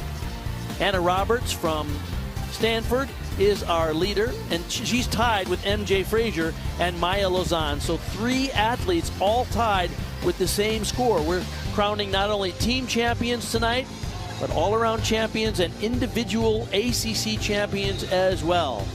Stanford in this rotation will be on the vault, and just a reminder to all the fans, you can see all the action on the ACC Network Extra and the app. Make sure you launch another browser if you want to see every routine from your favorite team. Tabitha Yim at the end of the vaulting runway with some words of encouragement for Kendra Chang, who will lead off the Cardinal. Julia Noer will lead off the Tar Heels on bars.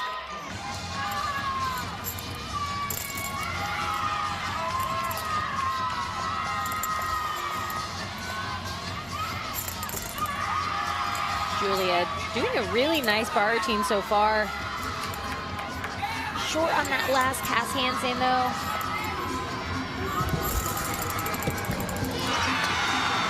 Really nice job on both sides. Kendra putting up a big vault and Julia putting up a nice bar routine for UNC in that leadoff position.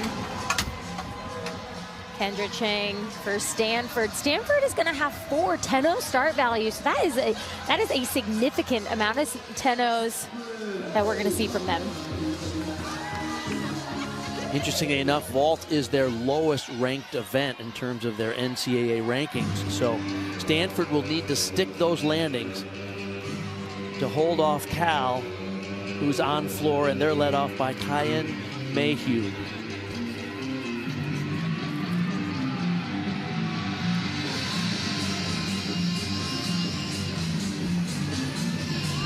First pass. Gorgeous front double twist to front pike. Great control.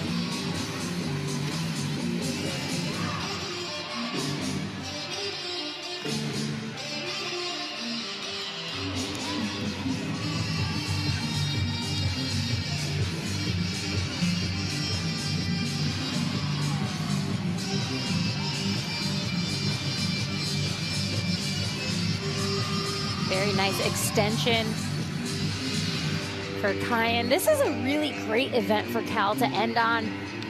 All the energy, all the power can go into this floor rotation.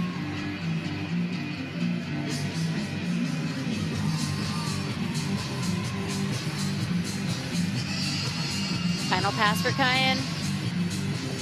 1.5 front half to double stag. I love when athletes end with a jump.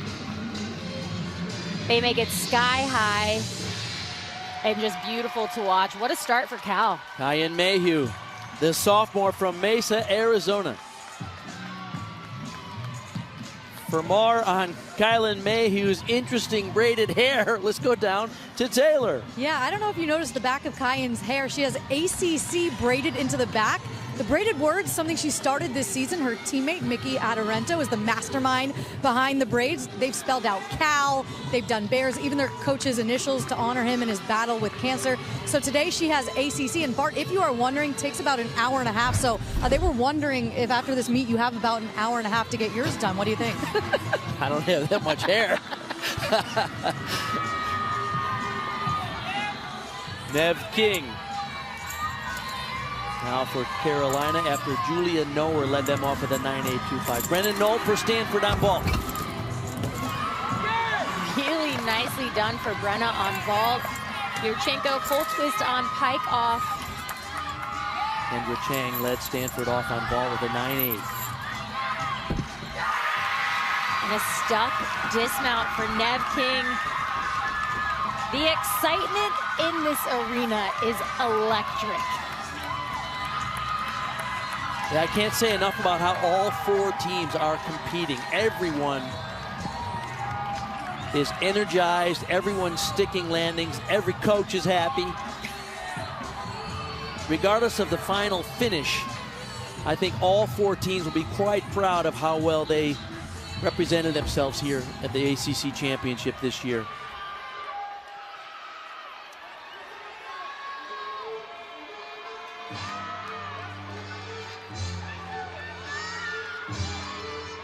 .9925 was the score for Kyan Mayhew in that leadoff spot. CJ Kinnicky.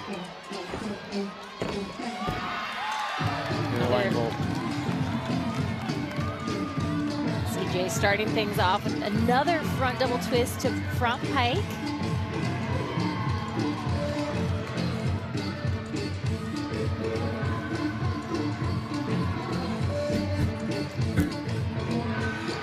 Caroline Bolt over on the left side on balance beam. Really nice save. She was a little off on that acro series. This is a great angle to see just how straight the athlete is. Saves it almost perfectly.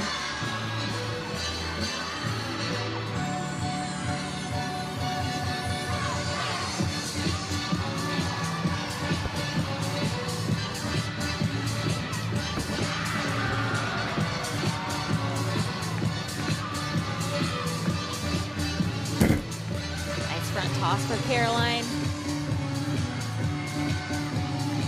Ending on balance beam is almost Some people love it, some people hate it. I think it's a great event to end on. Little calmer of an event, and a nice stuck gainer full for Caroline Volk. A really nice set. Unfortunately, Meg Adler had the mistake, so they will be looking to drop that 9.175. Uisoma already a highlight today with a perfect 10 on uneven bars in that first rotation. She's up for Stanford on the vault after Kendra Chang and Brennan Knoll both scored 9.8s. So with 9.8 range scores, Stanford will not be able to hold off California at this pace.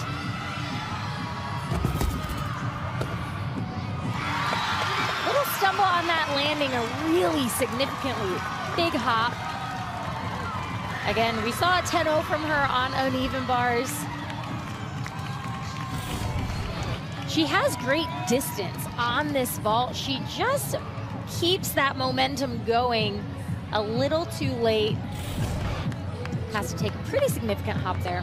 The freshman from Belmont, California, was in the running for both the 20 and 24 Olympic teams for Japan. She has dual citizenship. We saw her superb handstands rewarded with a 10 on bars earlier. Brooke Smead, NC State. Caroline Volk had a 9.7, getting NC State back on track.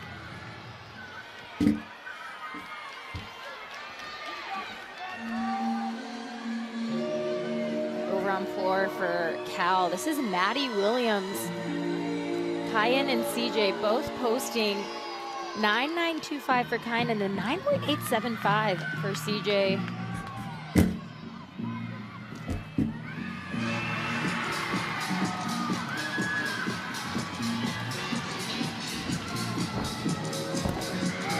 Beautiful front layout to front 1.5. One thing Maddie does so well is her landing. She lands almost standing completely straight up. Very impressive.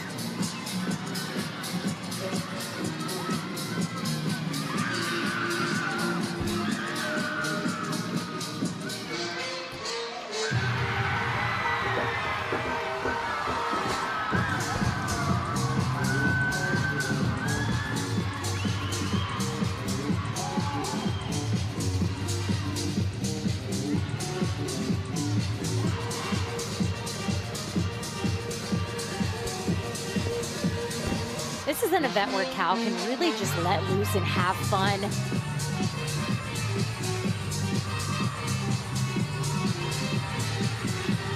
Final pass for Maddie. 1.5 front layout. That was pretty good. That was really, really good, actually, if I do say so myself.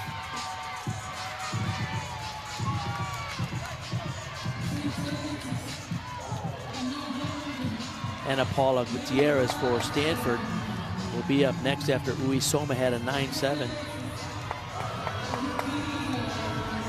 Yurchenko 1.5. Slight step on the landing, but a huge vault for Stanford. Ana Paula, they call her AP. She's a bit of a free spirit. How about that with that motorcycle? Can you do an aerial cartwheel off a motorcycle? I've never tried.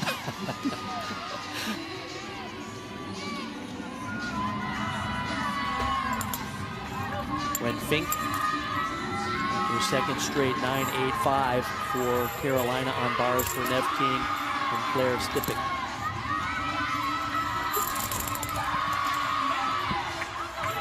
Gwen is a really pretty bar worker. Excellent form. The dismount. Nice double layout.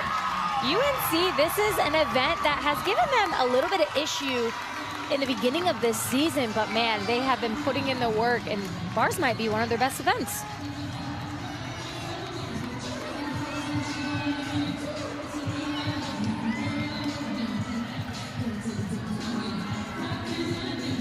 Peyton Childs.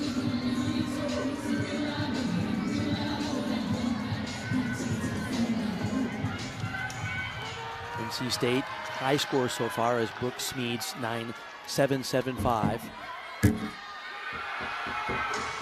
Very aggressive handspring layout, step out for Peyton. Ella Cesario on the floor now after Maddie Williams had a 9.95.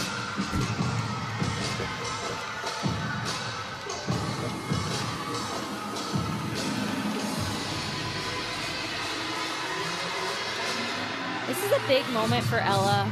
Hasn't had the best day in total, but starts things off. That was a huge tuck pull in. Little stumble on that landing.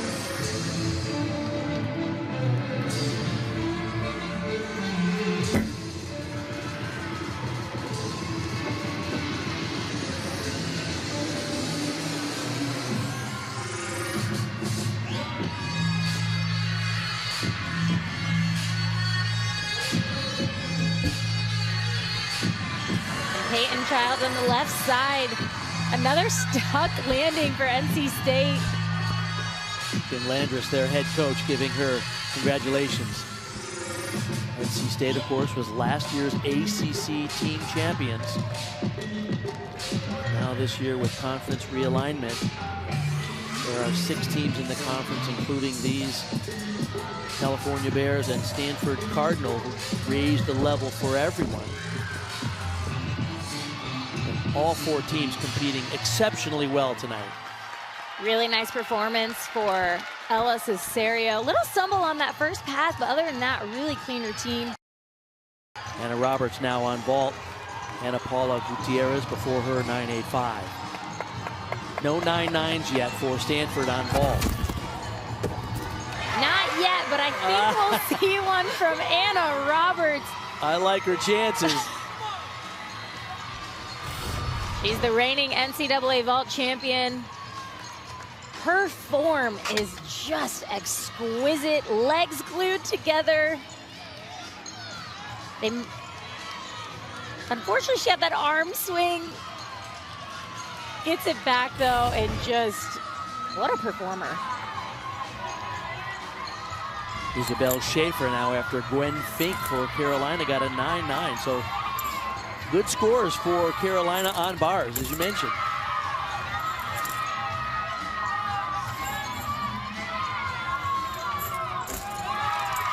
Isabel, another one of these athletes that just has beautiful form.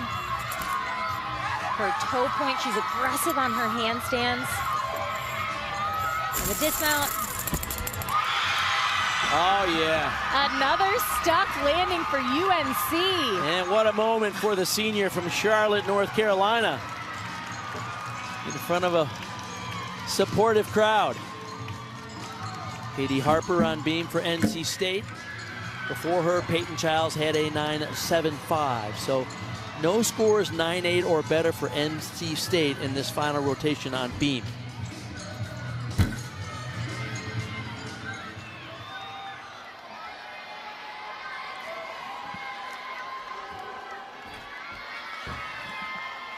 Katie doing a nice, calm beam routine so far. MJ Frazier will start for Cal on floor after Ella Cesario had a 9.775. His final 2 floor routines for California are superb. MJ Frazier will be followed by Maya Lauzon. Nice finish for Katie over on balance beam. Oh, out of bounds. A little too much power there on that double layout.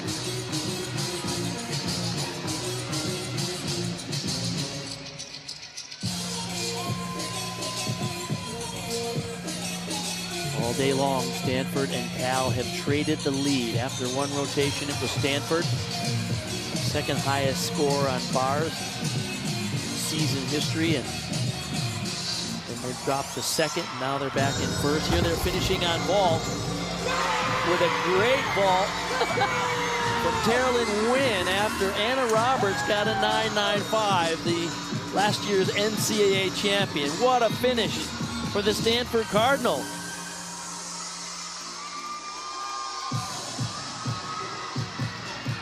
MJ Frazier, last pass here. Front tuck to double tuck.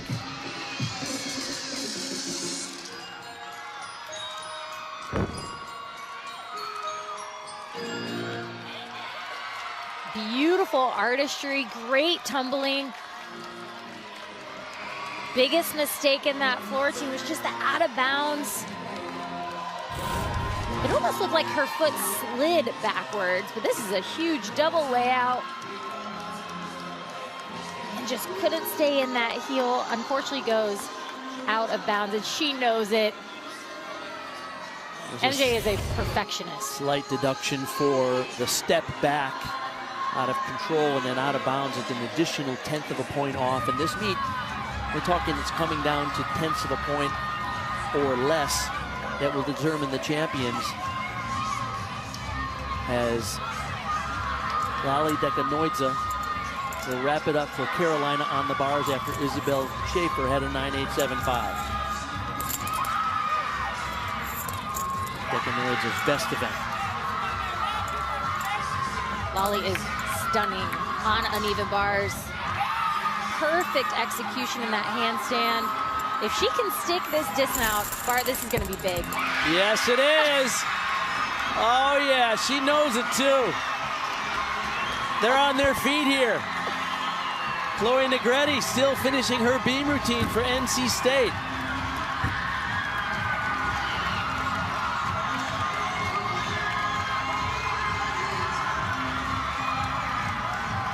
Katie Harper before her had a 9.7. The Carolina fans are on their feet, hoping for a 10 for Lali Dekanoidze.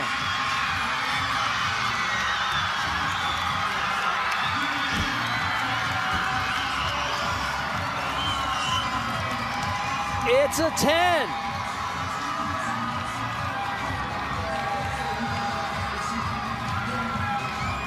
Chloe Negretti is still on balance beam, performing very well with a little bit of chaos going on. Incredible that she kept her composure while the place was going crazy. That is a performer. That is a veteran competitor. Nice finish for Chloe. And it's official. The second 10 of these ACC championships, Lali Dekanoidze. What a moment for the Carolina Tar Heels.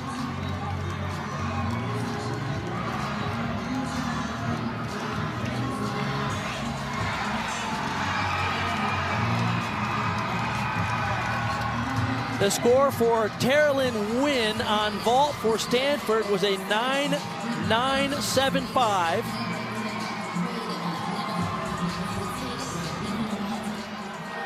And we have one performer yet to go. That is Maya Lauzon. You see, she leads the conference on floor exercise. MJ Frazier's score was a 9.775.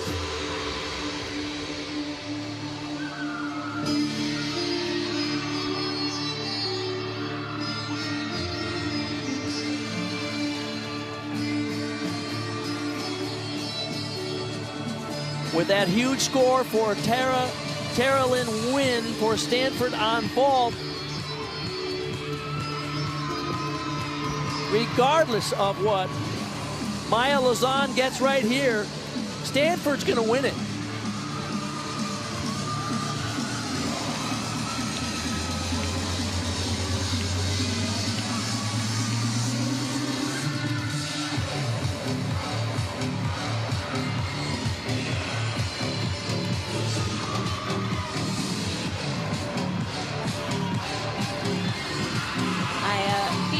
Execution in her leaps. This is a performer that just loves to have fun on this event. Bart, she has not stopped smiling. She was in the corner for every single routine for her teammates. And now it is her time to shine.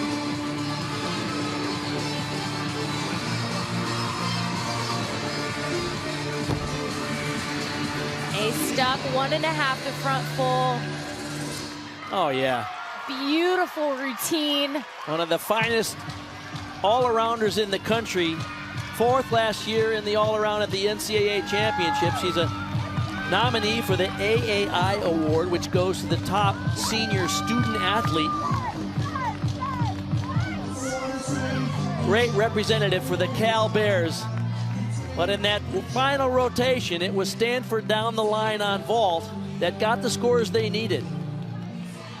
Cal was undefeated against their ACC opponents all year long, won the regular season championship. But tonight, Stanford went back and forth with Cal, but Stanford is going to get the ACC championship for 2025.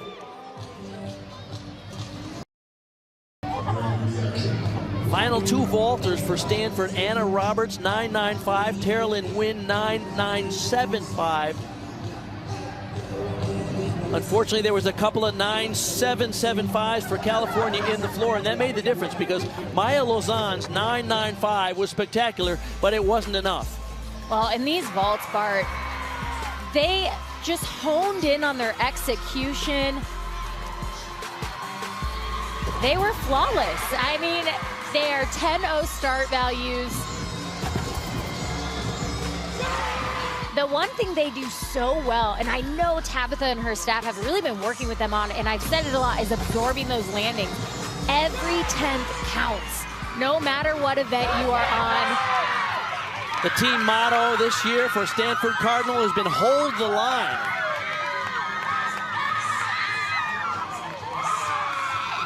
Time to get out the stick for the Stanford Cardinal.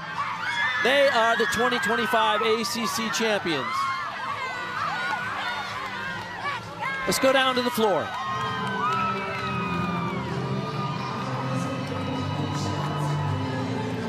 Coach Yim, we pull you away from the celebration, but I watched you watching your ladies celebrate. What are the emotions of this moment, winning this championship? Look at that. That's what it's all about. Those are the magic moments that you dream of as a coach. And just so proud because, you know, we talk a lot about just controlling what we can control, one routine, one skill at a time. And I felt like they really embodied that today. So just so proud of them. And as we write this first chapter of ACC history, what a way to start. I also just want to say, like, it takes a village, and all our staff, shout out to our staff, all the people who support us all season long. It's because of our community, our tribe, and our village that we get to have moments like this. And so, proud, grateful, hungry for more. Season's not over yet, and we're excited to keep going. Man, and how about the Cardinal fans who flew all the way across the country to Greensboro for this? It came down to vault for you guys. Your juniors in Teralyn Nguyen and Anna Roberts stepped up big to close out. What have they meant to this team this season and especially today? Every single person on this team has a very important role and is contributing every single day to the success that we have on the competition floor. And so for us, that's not a surprise because that's how they've been training and that's how they've been preparing. So to see them really step up in that moment and handle it, like I said, just proud, grateful, excited for them. Coach, we got some hardware to hand out. Go celebrate. We'll talk to you soon. Congratulations. All right, sounds good. Go Card! Congratulations to Tabitha Yim. She herself, a great All-American athlete at Stanford, and now she's the coach of the 2025 ACC Championship team in thrilling fashion. We'll be back.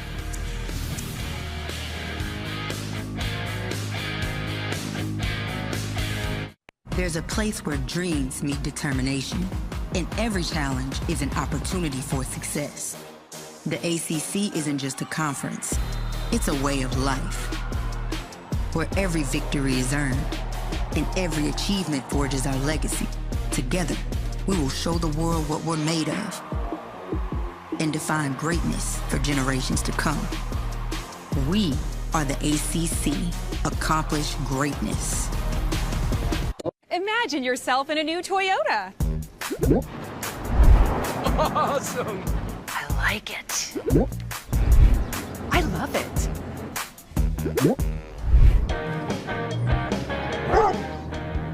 Lease a new 2024 Toyota Tacoma SR5 for $379 a month for 36 months, plus $1,750 bonus lease cash. That's just $379 a month on the Toyota Tacoma. Go from dreaming it to driving it today. Toyota, let's go places. If you struggle to keep up with conversations, Audion Hearing Aids wants you to hear better, because when you hear better, you're going to feel better. The average cost of hearing aids is nearly $5,000. But what if you could buy a full pair of rechargeable, wireless, almost invisible, comfortable, high-quality hearing aids for only $99? With Audion Hearing Aids, you can. Plus, when you order today, Audion will give you a free hearing accessory pack. 1-800-699-7813. You ready? Yeah, you got me feeling. Crowd wants a 10. Of course they do. She can do no wrong. Like I'm levitating sky high. For the first time ever, the NCAA Women's Gymnastics Selection Special will be on ESPNU on Monday at noon Eastern Time. Make sure you tune in, because those will identify the 36 teams that will go into the NCAA tournament, which starts 2 weeks from now, and 4 different regionals around the country. But what a thrilling day we had at the ACC Championship today. A battle back and forth between Stanford and Cal, and Stanford got their first win over Cal this year to win the title. Let's go down to Taylor Tannenbaum. All right, Anna Roberts here now, ACC champion. How does that sound after today's performance? It feels amazing. I mean, we've been working so hard. We knew we could do it. We just needed to do our normal, and we came out here and we did, and it's incredible. We were talking before we came on camera. I said, what was going through your mind as you guys came into your 4th rotation on vault? What was going on here in the corral? Well, we knew we just needed to do our normal, and Brenna came up to me and she said, we need to do a vault rotation from freshman year, first day of regionals, because it was a lights out vault rotation, and we went out and we did that. I mean, 3 stuck vaults, 3 stuck 1.5 vaults at the end is just amazing, but it's nothing different than what we do in the gym every day. I know now, Coach just mentioned it. This is wonderful. You guys have aspirations of a national championship as well. How does today, though, help you as you get ready for postseason now? I think it just builds confidence in our team. I mean, throughout the whole season, we've shown we can put up high scores on every single event. And coming out here today, we were able to put all of the pieces together and show that we can be a competitive team and we can be a top team. So I think it just builds our team with so much confidence and excitement going into postseason. Congratulations, Anna. You deserve it. Thank you so much. Time to go celebrate for Anna Roberts. What a day Anna Roberts had, start to finish. Starting things off, her bar routine, I mean, the momentum that Stanford had in the beginning of this competition, it never let up. Every single routine was elevated. Anna Roberts just leading the way. And then this vault, this was icing on the cake for me. It was beautiful. She had a fabulous day on all 4 events. All right, we'll be back to wrap this one up here from Greensboro. What a thrilling day of gymnastics around the entire country, and we had a great one here in the championship tonight.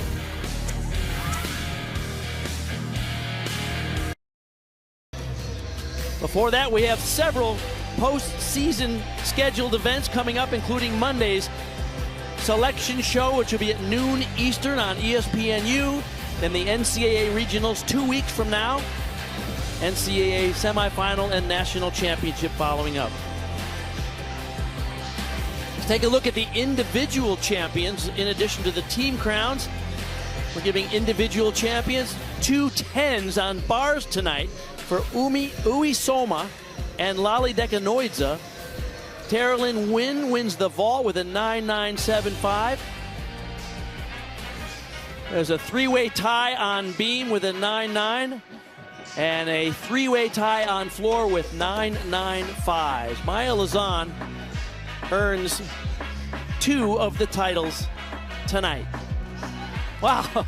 I'm Mark Connor along with Bridget Sloan. I'm exhausted. We've had a lot of gymnastics here today, and this back and forth finish between Cal and Stanford was amazing, but all 4 teams did great.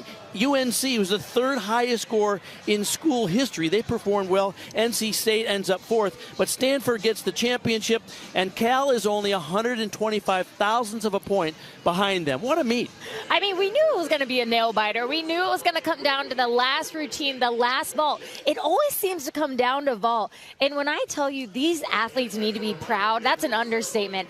They showed out today. No matter where the finish was, every single team elevated, and they should be so excited and confident going into postseason. Congratulations to all 6 teams in the ACC.